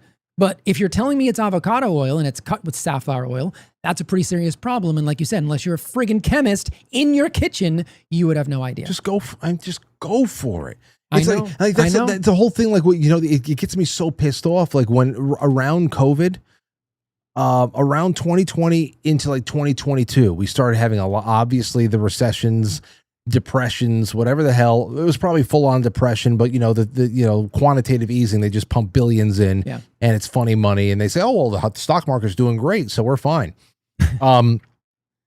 That's when people started reporting on shrinkflation. Mm-hmm. And they're opening up their Lay's bags, their Cheetos, whatever the hell the product is. They're opening it up and they're dumping it out, and there's barely anything in there, but they're paying the same cost. Yeah. And it's just like, listen, okay, I understand that on a manufacturing standpoint, on a consumer standpoint, when the economic conditions are tight like this, everybody suffers. I would rather you raise the price and keep a full bag of shit in there than try to trick me with a noticeably empty bag. As I don't know who the hell is making I want to punch the person. I think they're hoping you don't notice is what they're hoping. How can the lack of product in these bags is so noticeable. I know. What the fuck are they thinking? Yeah. They're not. And they release Luigi. I say release. Release. No, he didn't mean that. No, I didn't mean that. He did not mean that. No, I didn't. That was a joke, everybody. It was a big joke. It was a big joke. I was thinking more like the Mario Brothers. The Duke from whatchamacall, from Boondock Saints. Oh, okay. Whenever things get really bad, the mafia releases the Duke. El Dulce. That was a great movie. It is. Boondock Saints, great movie. Anyway. Okay, so here's I want to throw this out to you guys. This is a woman. I don't know who the guy underneath her is, but she's talking about millennials. And it's a little bit of a like psychological analysis of how millennials experience reality based on when they were born. I don't know if she's done this for every generation. Okay. But I want to throw this out there because I know we got a lot of millennials out there in the audience. And also, I think that there's going to be a lot of generational overlap. So, with Gen X and maybe just some older Gen Z, who knows? But take a listen to this, and then we're going to get into, what will hopefully be a nice place where we can take some calls and just chill out for the rest of the way. Here it is. Listen to this. Don't experience time normally. It's because they were raised inside a temporal distortion field. Millennials grew up during a very specific glitch in reality. They were told, follow the steps, go to school, get the job, buy the house, have the kids, and time would move in a straight, predictable line. Then that didn't happen. Instead, they lived through economic collapse, technological acceleration, constant social comparison, and a never-ending series of once-in-a-lifetime events that happened every 3 to 5 years. So here's what that does to time perception. For millennials, the future stopped feeling guaranteed. And when the future feels unstable, the nervous system collapses time inward. That's why they experience urgency and paralysis at the same time. Why a year... I feel that. Urgency and paralysis at the same time. Interesting. I have registered that feeling many times. Can feel like a week, but a single email can feel like it takes 3 business lifetimes. They don't experience time as linear. They experience it as pressure. Pressure to catch up, pressure to optimize, pressure not to fall behind, pressure to somehow heal, succeed, rest, and reinvent themselves all at once. But here's an important point. Millennials are the first generation forced to track time consciously. They're hyper aware of age, hyper aware of lost time, hyper aware of how fast things change, not because they're obsessed with youth, but because time stopped behaving reliably. So their relationship with it became vigilant. That's why they say things like, I don't know where the last 5 years went, and I feel like I'm running out of time in the same sentence. That's not a mindset problem. It's a nervous system adaptation problem. Here's the good news. Millennials are actually wired for dimensional time, meaning they're excellent at pattern recognition, feedback loops, and non-linear learning. They're good at integrating the past while designing the future from the present moment, but only when they stop trying to force time to behave like it did for previous generations. Linear time rewards stability. Dimensional time rewards coherence, and millennials were built for coherence, not guarantees. So if they feel behind, rushed, frozen, or oddly timeless, that's because they are fluent in a version of time that the world hasn't fully caught up to yet. And once they stop fighting that, time stops chasing them. Wow. There's a lot to unpack there. There's a lot to unpack there. And we'll say, again, I don't think that a lot of the pressure and a lot of the sense of kind of like melancholy comes from there being a loss of youth, because you get older and there's always things that you have to learn to do. You have to learn to say goodbye to certain things, certain people, whatever, and you assume new roles. But I think that where a lot of the pressure that anybody over the age of 30 right now really feels is that we didn't expect for the party to go on forever. But we didn't expect for the world that we were hoping to give to our children to totally disappear. Mm-hmm. And that's a part of the reason why I put part of the thumbnail in from that classic meme with the girl standing in the field with the Twin Towers in the background. She's probably somewhere in Jersey. And the meme is the world that you grew up in no longer exists. Mm-hmm. Well, you can say that, that world is your childhood. And yeah, your childhood goes away and you have to become an adult. Say, no, it's different than growing up. The world is the world from 25 years ago is gone. I mean, there are things that look like, I understand why people are talking like, hey, there's a lot of old world structure. The Empire State Building is, was really built by people 10,000 years ago. And it's just like, I kind of feel like, sometimes when I'm driving past New York City and I can see the skyline in the background, it's like it's almost like a set in a Potemkin village. Like it's a set in a play that there's nothing actually going on in there. It's not the same place. It just looks like the same place. Yeah. And I don't know. I this is why I said I wanted to bring it up, because I know there's a lot of generational overlap with these feelings. I don't even know where to begin with that. Well, I mean, in some ways, New York, from that picture, pre 9/11 doesn't exist. I mean, look at who the mayor is. if you told somebody even, well, we're about to hit the 25th anniversary of 9/11. If you told somebody 25 years ago what New York was going to be, I mean, at that time, Rudy Giuliani was the mayor, a Republican, a supposed, we have a conservative mayor, and now what you've got. So yeah, I mean, in some ways, it feels eerie, even though I didn't grow up in New York, but to have the scenery be the same, with the exception of the fact that the Twin Towers no longer exist. The scenery the same, but the entire feel around it be completely different. And that has to be oddly unsettling and sort of destabilizing. That plays part of it. The other thing I was thinking when she was talking was, how much of a role does, and we talk about this a lot, you and I, about the human mind not being designed for the amount and frequency of input that we have today with social media, with things, now it seems like everybody has to have an opinion on something, and we've lost the ability to marinate, for lack of a better term, on something and think through all the machinations. No, everybody has to have a reaction. And then they feel so obligated to reinforce their own reaction because they don't ever want to be seen as weak, that even when presented with, and not to drudge this up again, but the Charlie Kirk thing. That's why I've tried to remain pretty, just observational in that, because, I if it came out without beyond a shadow of a doubt that this is the guy that did it, and he just did it because he was a trans dude who thought Charlie Kirk hated trans people, I'd be like, yeah, okay. I mean, I get it. But I also understand the other side that goes, there's a whole lot of questions that are unanswered, right? I'm intentionally maintaining that pliability, but I don't think most people do that. They get trapped in that whatever mindset. And I just wonder how much social media has driven that sort of time dilation that younger people feel. And I wonder how that manifests long term. Well, the time dilation thing, I was trying to address in the chat, one of the chat polls from last week. And I said something along the lines of, what do you think out of these things, it was a multiple choice, has caused the most damage? Okay.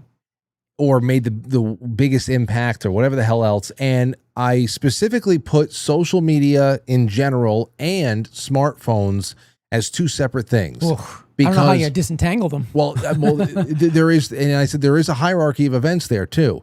I mean, social media, we grew up, when we were in high school, me at least, going into high school, everybody was already on AOL for years, and we were getting into AIM. It wasn't like Web 2.0 yet. We were still years away from getting MySpace. And it was too slow to be overwhelmed by, I feel like. Well, it was too slow because you only came home to check your email, or only came home to check to see who may be on AIM for a moment or two, because you had to be at your computer.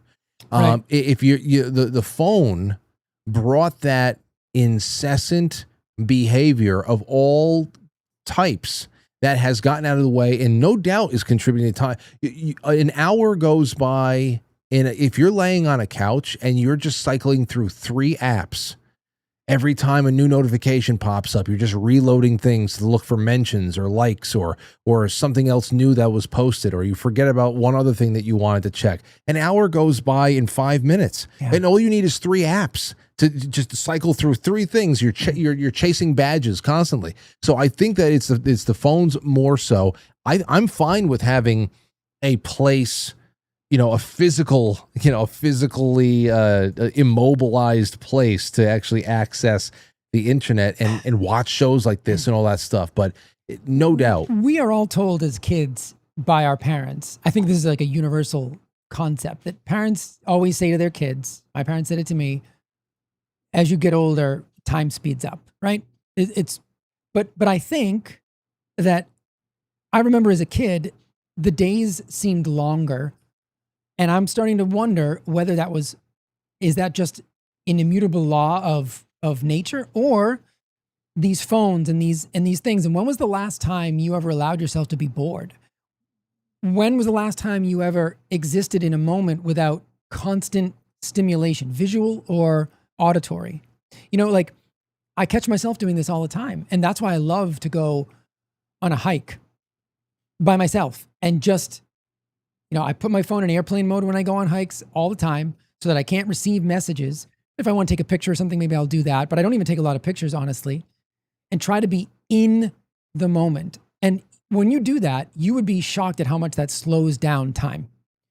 And I don't think that we do that enough. And I think it's to our detriment. I mean, when was the last time you even just sipped coffee outside and just listened to birds, right? Not a podcast. Again, I'm talking about myself here, not learning something. I'm trying to cram knowledge into my mind morning, noon, and night. I'm learning at night before I go to bed. I'm learning when I first wake up. Like because I know I have this feeling, and I understand I'm not going to be able to live long enough to know everything, right? But I'm trying to defeat that, right? In some vain way. But I think it's important to be able to, and that's just part of what I do as a health practitioner, is try to help people slow things down. And some of that comes with really unplugging from everything technologically and just kind of getting more in touch with nature. And it sounds woo-woo, but you'd be surprised at how much that slows down time for you. If you're looking for that kind of a moment, it doesn't take very long either. 20 minutes of that, and you'll start to realize, wow, it's different. And I wonder then how much technology has contributed to this accelerating feeling of time. And I don't think it's a positive thing. Yeah, Lauren and I talk about this a lot. Well, we don't actually talk about it, but we put it into practice a lot with Aurora. You know, there was moments when she was 4, she's like, Mom, she didn't know how to say she's bored. Right. And they just get whiny. I just say, that's fine. You know, and ask, can I watch something or blah, blah, and we'll like, no, not right now. And, but what do I do? I said, well, you got books over there. You've got things over here. And you've got imagination. And let me tell you something. The imagination is almost overwhelming right now. It's wonderful. It's overwhelming right now. Yeah, I mean, but that's just, you know, she said we're very committed to that. Whenever from time to time, I'm bored or I don't know what to do. We're like, it's okay. Well, I don't have anything to do. That's fine. And she's accepted it pretty well. It's going to change for her too, because she's going to soon never be, you know, she's going to have a sibling. So that's going to change. I don't remember what it was like to be an only child, because it was a very, you know, brief couple of years. So I don't have any real memory of that. So, you know, in my childhood, it was there really wasn't any of that. There was always somebody to play with. There was always something to do. But I vividly remember as a kid, you know, we had a playroom. I don't even know if those things exist anymore. I had a playroom. Yeah, like a playroom just has like all kinds of plastic toys and, well, actually back then too, like metal toys, like Transformers, and you just made up scenarios and you made up dialogue and you made up everything. And God, I just feel like the loss of that is so detrimental to society. I really, truly believe that part of that as a child for me is what has contributed to what my mind has developed into as an adult. Whether it's being a musician or now, you know, a scientist, just being able to approach things from a purely creative perspective and to know what it's like. As a musician, Frank, you know what this is like. One of the most amazing things is to listen to a song when your band has finished it, right? Because you know, you're like, that once upon a time didn't exist. I know. Right? That is one of the proudest moments I've ever had as a human being. Like, I don't have any kids, so it must be like that. Like, I made that, you know? And I really do believe that started as a kid making up scenarios for my G.I. Joes. And to not do that anymore and to be stuck with a screen telling you things instead of you telling the toys what you wanted them to do. I think there's something that's lost with that, because playing with toys, I mean, even when I was watching John Adams' kids were playing with toys on the ground. They were making up scenarios. So you have to think that was something that kids have always done. And now my question is, are kids really still doing that? And I don't know the answer. And I have nephews and a niece, and my brothers are very aware of that. And so they, you know, like you and Lauren, they're raised very differently, I would say, than 99% of kids. But I think about those kids who are just like, a screen is put in front of them from the moment they're like conscious. And I just wonder what that strips away from them creatively. We know quite a few instances of that. And I don't know, as far as what's stripped away, not around them enough to just be able to see them, to watch them. But I'll tell you one thing, those kids are usually a lot more impatient. Yeah. They're a lot more impatient, a lot more easily agitated. Mm-hmm.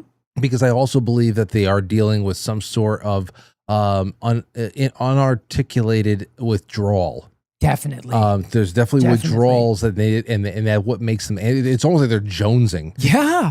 So I no doubt it's that dopamine rush. Well, before we get to what the people in the chat room are saying, I need you to answer me a question. Okay. What the hell's going on in this picture?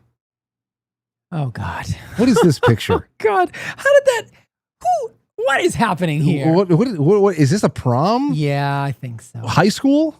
Why a beret? I don't even remember. The hat rings no bells. That's not even my hat. I didn't even own that hat. Look, I was fat. What? I was chubby. I had chubby cheeks. Well, I mean, you just look like a kid. Yeah.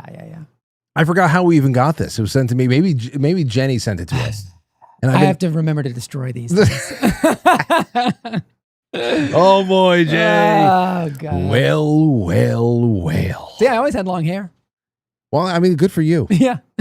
I could show you, I had to find the picture of me, like my greatest attempt at trying to, I was like, man, I would love to be able, while I'm on the drums, just to be able to just whatever. But the more I grew, the more it just went out. Oh yeah. And it just like looked like Brillo, and I was like, damn. You had to learn the art of it, and that took a while. Because same thing with me. I just decided I want to have long hair because all my heroes had long hair. We were both into bands, so all the bands in the 70s had long hair. So I just wanted to grow it out, and I thought if you just grew it long, it would look good, and it doesn't. And it doesn't look good. It's not how it works. Oh man. I mean, just okay. Well, there's a lot here. A lot here we got to do, and I wanted to throw that because I've had that on my phone for months now. Oh God, I didn't know what to do with it. There are good pictures of me. I like the AI versions that people made of me that actually were damn good as a founding father. In the town square, I was like, that's pretty good. Like the AI did a good job of making me look like I was in 1775. I was nailing up some important health tips onto not that one. This is my favorite. Not that one. Please, for the love of God, don't let anybody think that's a real picture of me. That's my favorite. That is not a picture of me. You've got two burgers.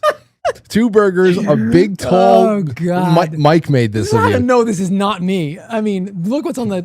Although the hoodie almost looks like a hoodie version of what I'm wearing right now. It's just one of those things. God. I think it's all in the eyes. Because in the eyes, death stare. It's in the eyes. What I see in that picture is you are kind of upset with yourself. Kinda.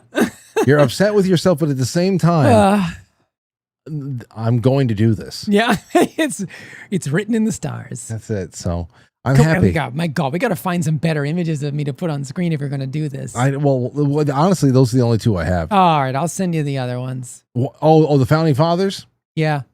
Who made those? I don't know. So that just landed in somebody emailed it to me, I think. Rev emailed it to me, but somebody else did as well. They were good. They were well done.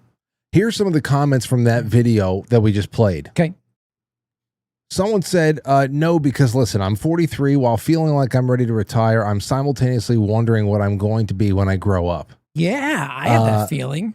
Let me see here. Maybe we're just here to awaken humanity. We're not meant to participate in this transactional reality. Oh, boy. I'm 40, says one person, and feel like I'm starting a third or even fourth full life. It's so bizarre. But that's kind of cool. I like that. And you should feel that way because then everything is always new and you're always curious and you're always experimenting and it's not settled. I love that.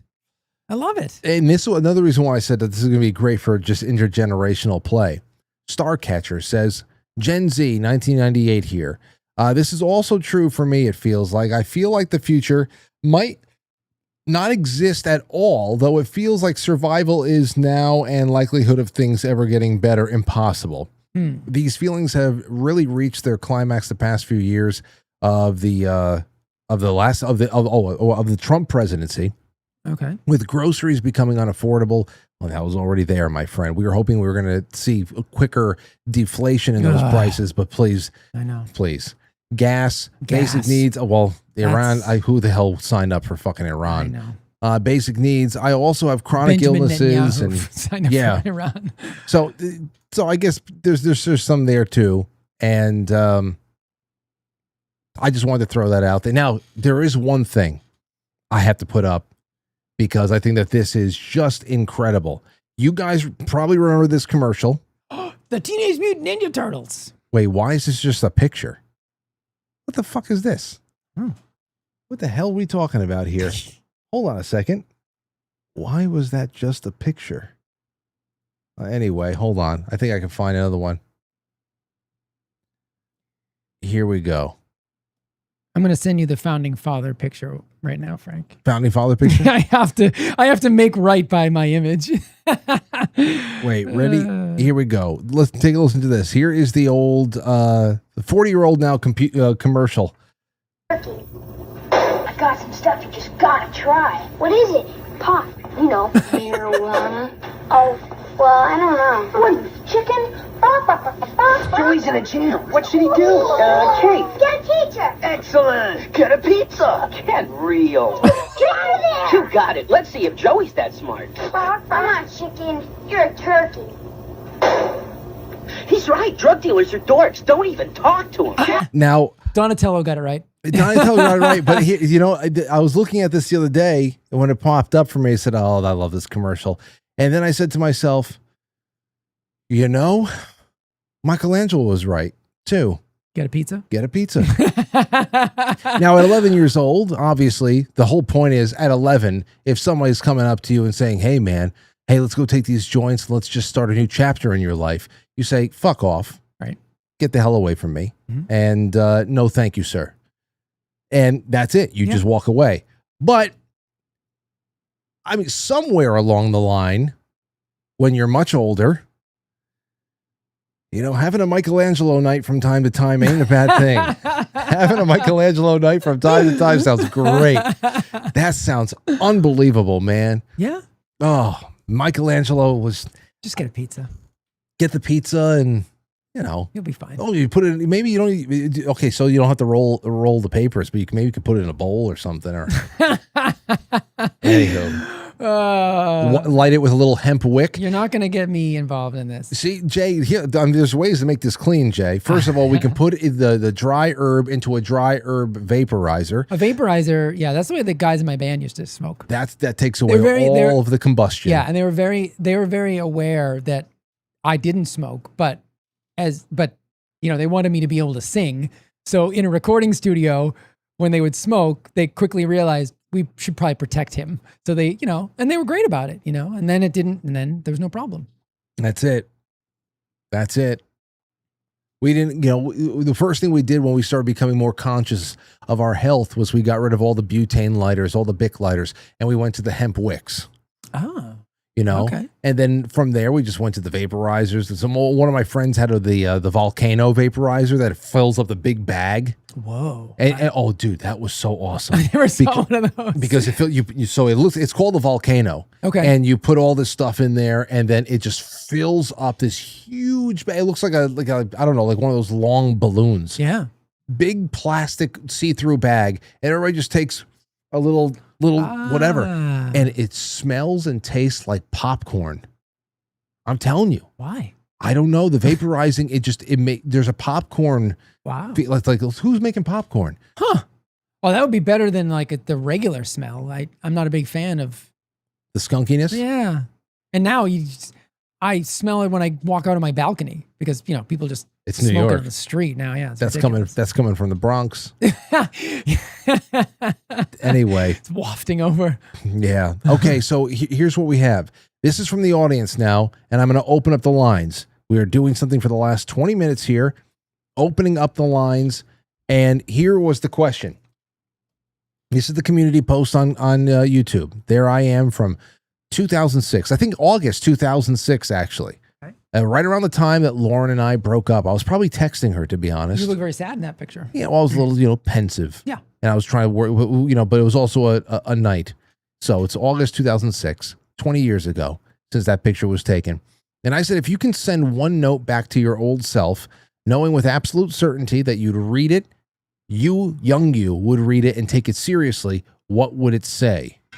Okay. Now, I said, you get one note, you keep it short, and that's it. Now, the question I really, really wanted, I know there's going to be people talking about all the financial opportunities that they would take, but if you're going to call in about something other than I would buy into Bitcoin in 2009. I get it. You would vote. You would. We all would. Put hey, I wouldn't. If you bring me back to 2009, I can just first of all put all my money on the Yankees winning that year.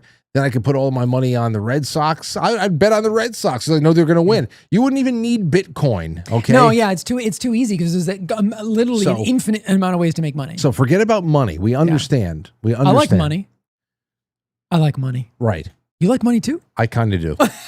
I like when I have it too, because when you have it, things are easier. Let's be honest. Let's see what people are saying here. Big Bear or Bear Big says, try even though you may fail. The more you try, the more you may fail. But the most successful people have usually failed several times. That's what makes them successful. Learn, perceive, learn more, and execute. Well, are you going to tell yourself that in 2006? Because that sounds like fortune cookie stuff. You have to I'm telling you, so just play the game and leave yourself a note. 828, what's going on? What note would you leave yourself 25 years ago or whatever? Hello, this is Christy in West Virginia, and I would say, hey, your parents are narcissists, and you need reinforcements. Wow. And I would have changed things for this art person that I am, and a creative visionist who's always been like a creative conspiracy realist.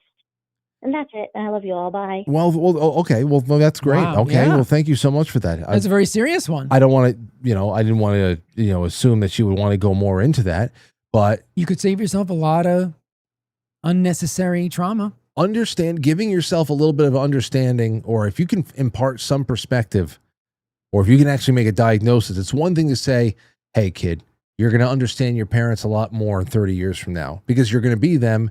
And it's going to make sense. It's another thing if your parents actually have undiagnosed mental illnesses and you need to be able to make a plan. I know there's that too. This exercise is so interesting, Frank, because it's not, you have to think about it. You're receiving a note from yourself, which means unlike anything else in your life, this is going to be 100% accurate and real.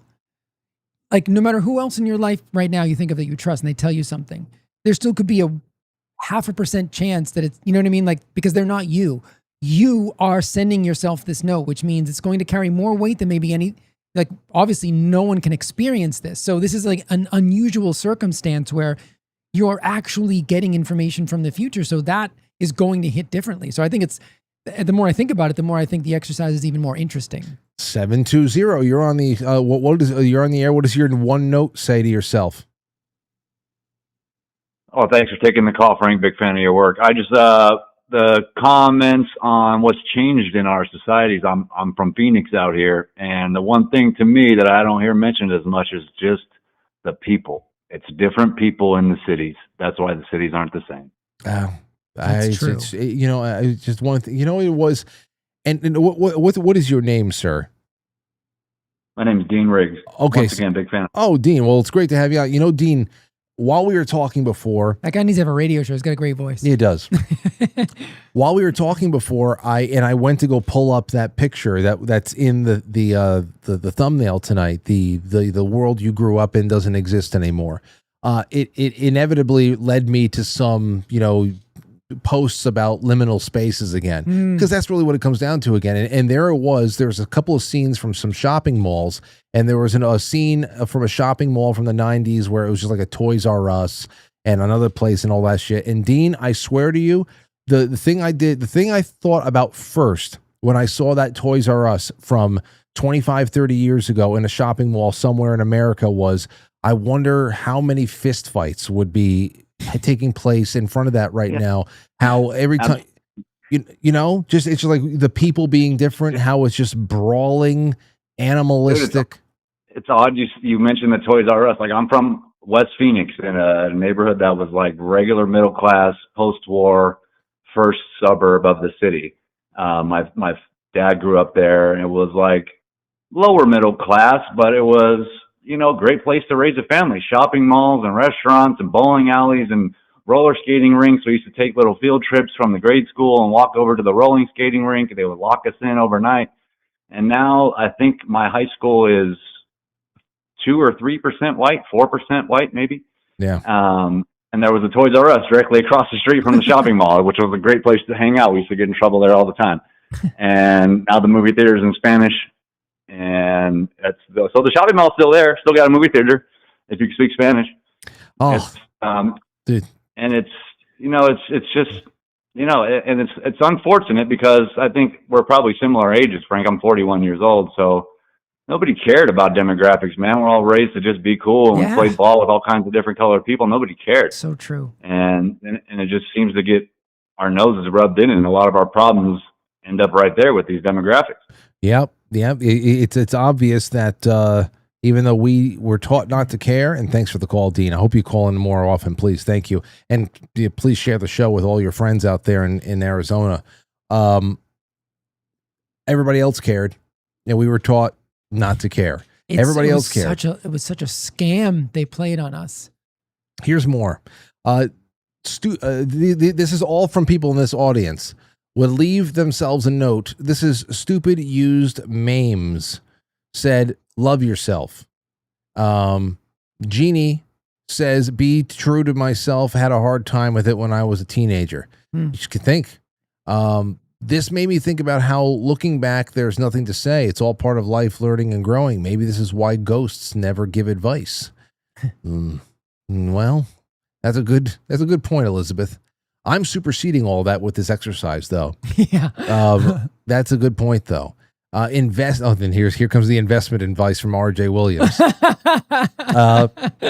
Don't hear. Nope. 2523 says, do not trust any shots. Short Bust Mooner says, note to future self. Everything they've told us. You mean past self? Everything they've told us is lies. Buy farming lands far away from civilization. Prepare. They will attempt to poison the air, land, and waters. Put the full-on armor of God. Get land. Jenna says, only eat one ingredient foods to keep healthy and never smoke cigarettes. Yeah. Jay, you like that? Yeah. You save yourself a lot of heartache down the road. Diana Lee says, advice to me, leave now, don't be scared. That could mean a lot of things. A lot of things. Yeah. And that's why I wanted, I was really interested to see the specific things, like if anybody in here, I haven't seen it yet, there's dozens of comments. And please get in on these community polls, talk to people that are in there. That's the best thing about it. Just watching you guys talk to each other. I'm waiting to see somebody be like, don't go to the Quickie Mart on September 18th, 1992. Damn. Don't go there. Or something. I'm but waiting. Then, of course, Frank, what do you do if you get that message? Like I said, it's coming from you, but are you just... It's like if someone says, don't look in the box. Like, what do you do? Stay home on September 19th. You would? If I got that note? Yeah. Stay home, enjoy a movie with mom. You wouldn't go to the rooftop next door with binoculars to see what you were supposed to be avoiding? I would be curious, but that's the other thing. Are you avoiding something, or are you going to be home to save somebody? It's not, it could be anything at that point. I'll leave it with the specificity. You can leave the specificity. Right. If you tell somebody, don't go to this place, obviously the whole point is something's going to happen there. Right. So I wouldn't be cryptic with your past self. I would just tell them, be as specific as possible, please. Remember, they're gonna believe you. Yeah. Okay. Let's see here. It really does. Okay. So Loretta says it really does turn out good, even though tough times come. Everything will be good. Just keep going. That's great. Yeah. I mean, and that could be specific or general. Archie's Ghost says, note to self: don't date them. All of them. All of them. Oh, boy. The whole group. This is a very general message. It's like all the cheerleaders. You better hope you know what you mean by that. Grow up and, come on now, says grow up and don't fear the morgue. Stay the course and get your certification along with Tish. Life will be good. Whoa. Interesting. I'd say this. I love how we don't really know, but I like the specificity, but I like how it's vague for us. Absolutely. I love this. Let me see here. Rocky McGill says, I'd say take better care of your teeth, lay off the sugar, and maybe earn a valuable trade and be kinder to my parents. Yeah. I don't know you saw this, but there are several trade schools. I know in New York there is a trade school that's opening up in like an old armory or something like that, because there are all over the place. There are things. Mike Rowe, I was talking to Lauren about this because we saw how people are like, we need trade workers, we need skilled workers. Yeah. Like, great, stop putting kids into college. It's great. Right. Mike Rowe, who always does great reports on this, of what's happening out there with the American working man. I think he passed along some, Lauren was telling me, some figure of how many thousands of mechanics positions that Ford has open that they cannot fill. Really? They cannot fill it. Wow. That they're in need of, across the countrywide. It's north of 5,000. Wow. Mechanics positions they cannot fill. And Ford, you're getting. It's not like starting your own shop. You're going to get a pension. You're going to get everything there. Got to start working with our hands again. Yeah, that's great. Let me see here. Dill Brody says mine would be to steer clear of guys named Bob. All bad news. Shine Island says I would tell myself to seek Jesus diligently and earnestly. V. Lee says make the most of every moment with your sisters Sydney and Tessa. See them every chance you can. It will be over too soon. Man, I was where this was born from. This was really born from 2 Saturdays ago when I was sitting on my back porch doing a cigar stream. And then, of course, I found the Millennial video afterwards. So I got to put these things together. And on my cigar stream, I was talking about how, this has been a very special year for me, 20 years. But the last couple of weeks, I realized I've really just been the only one celebrating it. And that's kind of been a little sad for me. And I was just like, what the hell am I doing? I got to acknowledge it because it's an accomplishment. I kept it up for 20 years. Yeah. But the real thing that was most enjoyable was doing it with my brothers. And of course, because with some of the archiving work that I've been doing all this year, like going through 20 years worth of stuff, embarrassing shit. I mean, listen, it always is. I still have ideas of what I'm going to be able to preserve and put out there. But my loftier ideas from February have been toned down because I can't stand listening to myself. I mean, and we live in a time where you're cursed almost with too much access to your young self. But it's not even just, it's one thing, and I can sit there and I can chuckle at myself at the things I don't know that's coming, and right. And just like, take it with a grain of salt. It's other things. Like I said, if I could leave myself, I said this on the show 2 weeks ago. Oh yeah. So what was your note to your younger self? If I can leave myself a production note, it would all be about maybe some things about ideas to do with the show, and maybe a couple of guidelines, things to workflow, things to establish from 2010 onward, and what I would itemize some stuff. But I think the most important thing would be giving myself some really hard critiques on how I dealt with Anthony and Mike and how I treated them and how our dynamic was on air and off air, and to take it easy on them a little bit more. I think I was just a little bit too harsh. And you think it's because you have always seen this as your life's work, and while they enjoyed it, loved it, but they're not necessarily doing that. I wanted it to be so official. I wanted it to be so real. I get it. And then they were always like the two that were goofing off. Yeah. Which actually was a great dynamic. Right. Because while I'm trying to do something, you're the straight man. I'm trying to do something serious.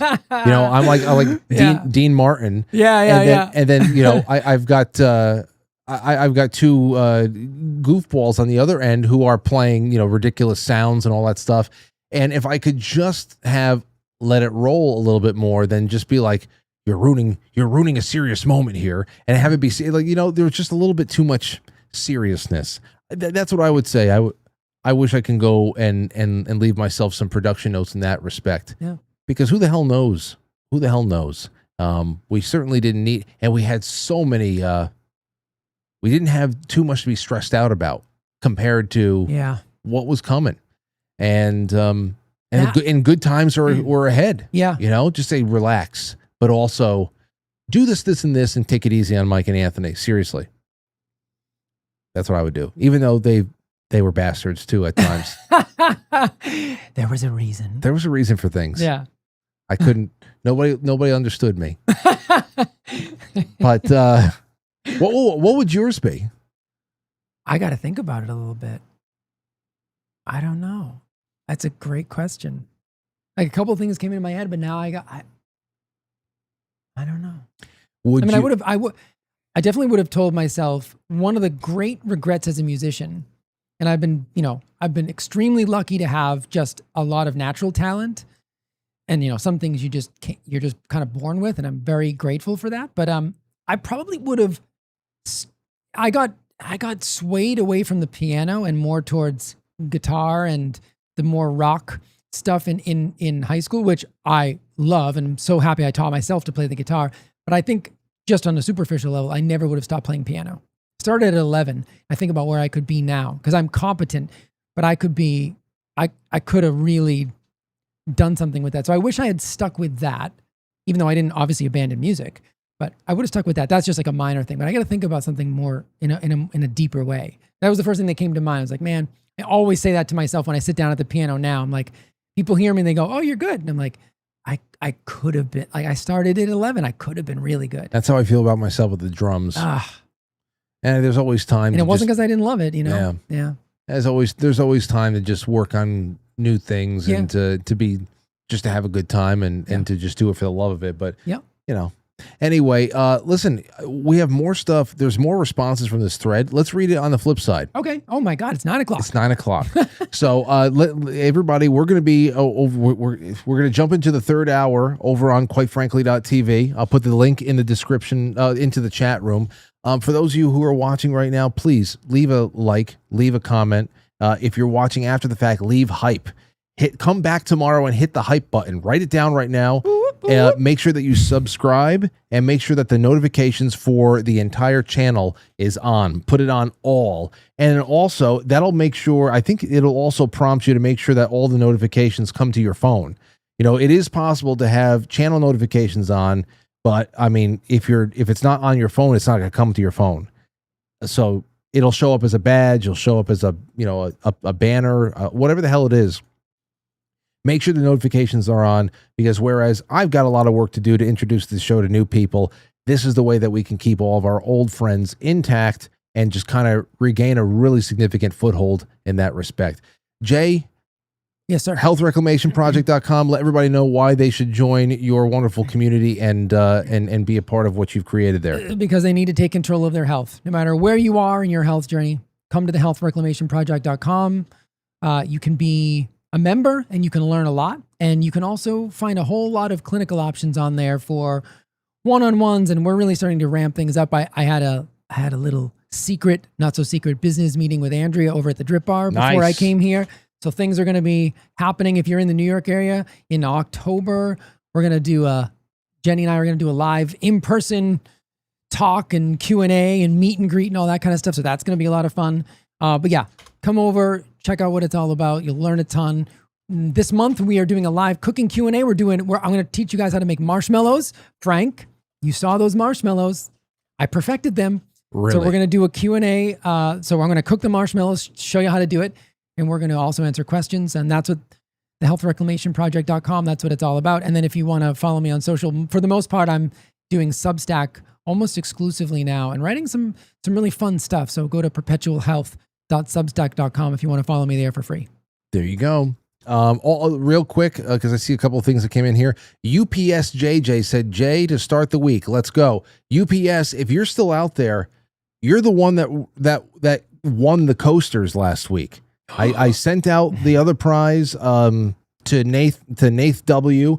But UPS, if you want those coasters, let me know, because you only have one or two more days at max. It has to be like a week to claim these things. So email me, Frank at quitefrankly.tv. Let me know if you want them. And then give me your address. Over on Rumble, Nephilim says, cheers, Frank. Starting the week off with Jay. Going to be a fun show.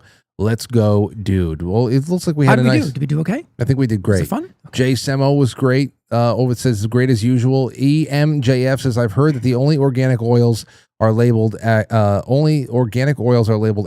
For example, regular olive oil is usually a mix of other seed oils with a certain percentage of avocado oil. The labeling is so confusing now. The best you can look for is single source, but yeah, until we get proper labeling, it's like the Wild West out there. And Jay, keep this in mind for the flip side. I'm curious about Jay's opinion about organic oils. I buy organic olive oil in hopes that it's seed oil free. I miss Boulder and Jackson's Chip and hope organic labels are free of seed oils. Thoughts, Jay? So keep that. Yeah, I think we did a lot of that tonight. But we'll come over to the flip side and we'll get to that right then. And then everybody on Pilled, I'm going to be reading through your pill. Holy shit, we did it. We crushed the gold pill goal tonight, the production goal tonight. Wow. Thank you guys so much. We're going to read all of your gold pills when I get over there because we don't have any time right now. But I just put the link in the chat room. If you can't find that link, go to quitefrankly.tv and just press play. That's all you need to do. All right? And away we go. Oh, one last thing. Just for those of you who are saying, you know, I love Frank and I was thinking about becoming a sponsor. I'm not sure if I'm ready yet. You're ready. And just go to patreon.com/quite frankly. And today, if you just sign up for the Culture Club, just $5 a month, that's all it is. Today, I already scheduled another 10 classic episodes to be released on the podcast. It's listed there on Patreon. And of course, I sent that only five other people. If you are on Subscribestar or elsewhere, I shared the link with you guys. I made room for 1,000 people to get a free Patreon just for the purpose of listening to those things. So if you're a sponsor elsewhere, you don't have to move to Patreon. I gave you a link so that you can get onto Patreon and listen to these podcasts from the olden days. Today is the Matt's Prick Cop incident episode. It's only 35 minutes long. It's about this one day in October of 2015 where he got pulled over by this cop and all this shit happened. He lost his job. He's plotting revenge. He was sad. He was mad. I'm reliving all this stuff right now, and it's really fun. And if you are a part of the podcasting world out there, and you're thinking about supporting me, go to Patreon because at least you have the direct access through the app to listen to these podcasts whenever you want. All right. I'll catch you on the flip side. Take it easy. I'll catch you on the flip side. Thank you, everybody. I love you all. Good night.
Will you shut up? Cliff High is saying that the aliens started the circumcision so that humans wouldn't take their ships. Apparently, men without foreskin can't fly spacecraft. That explains a lot. But the aliens started circumcising people so that the humans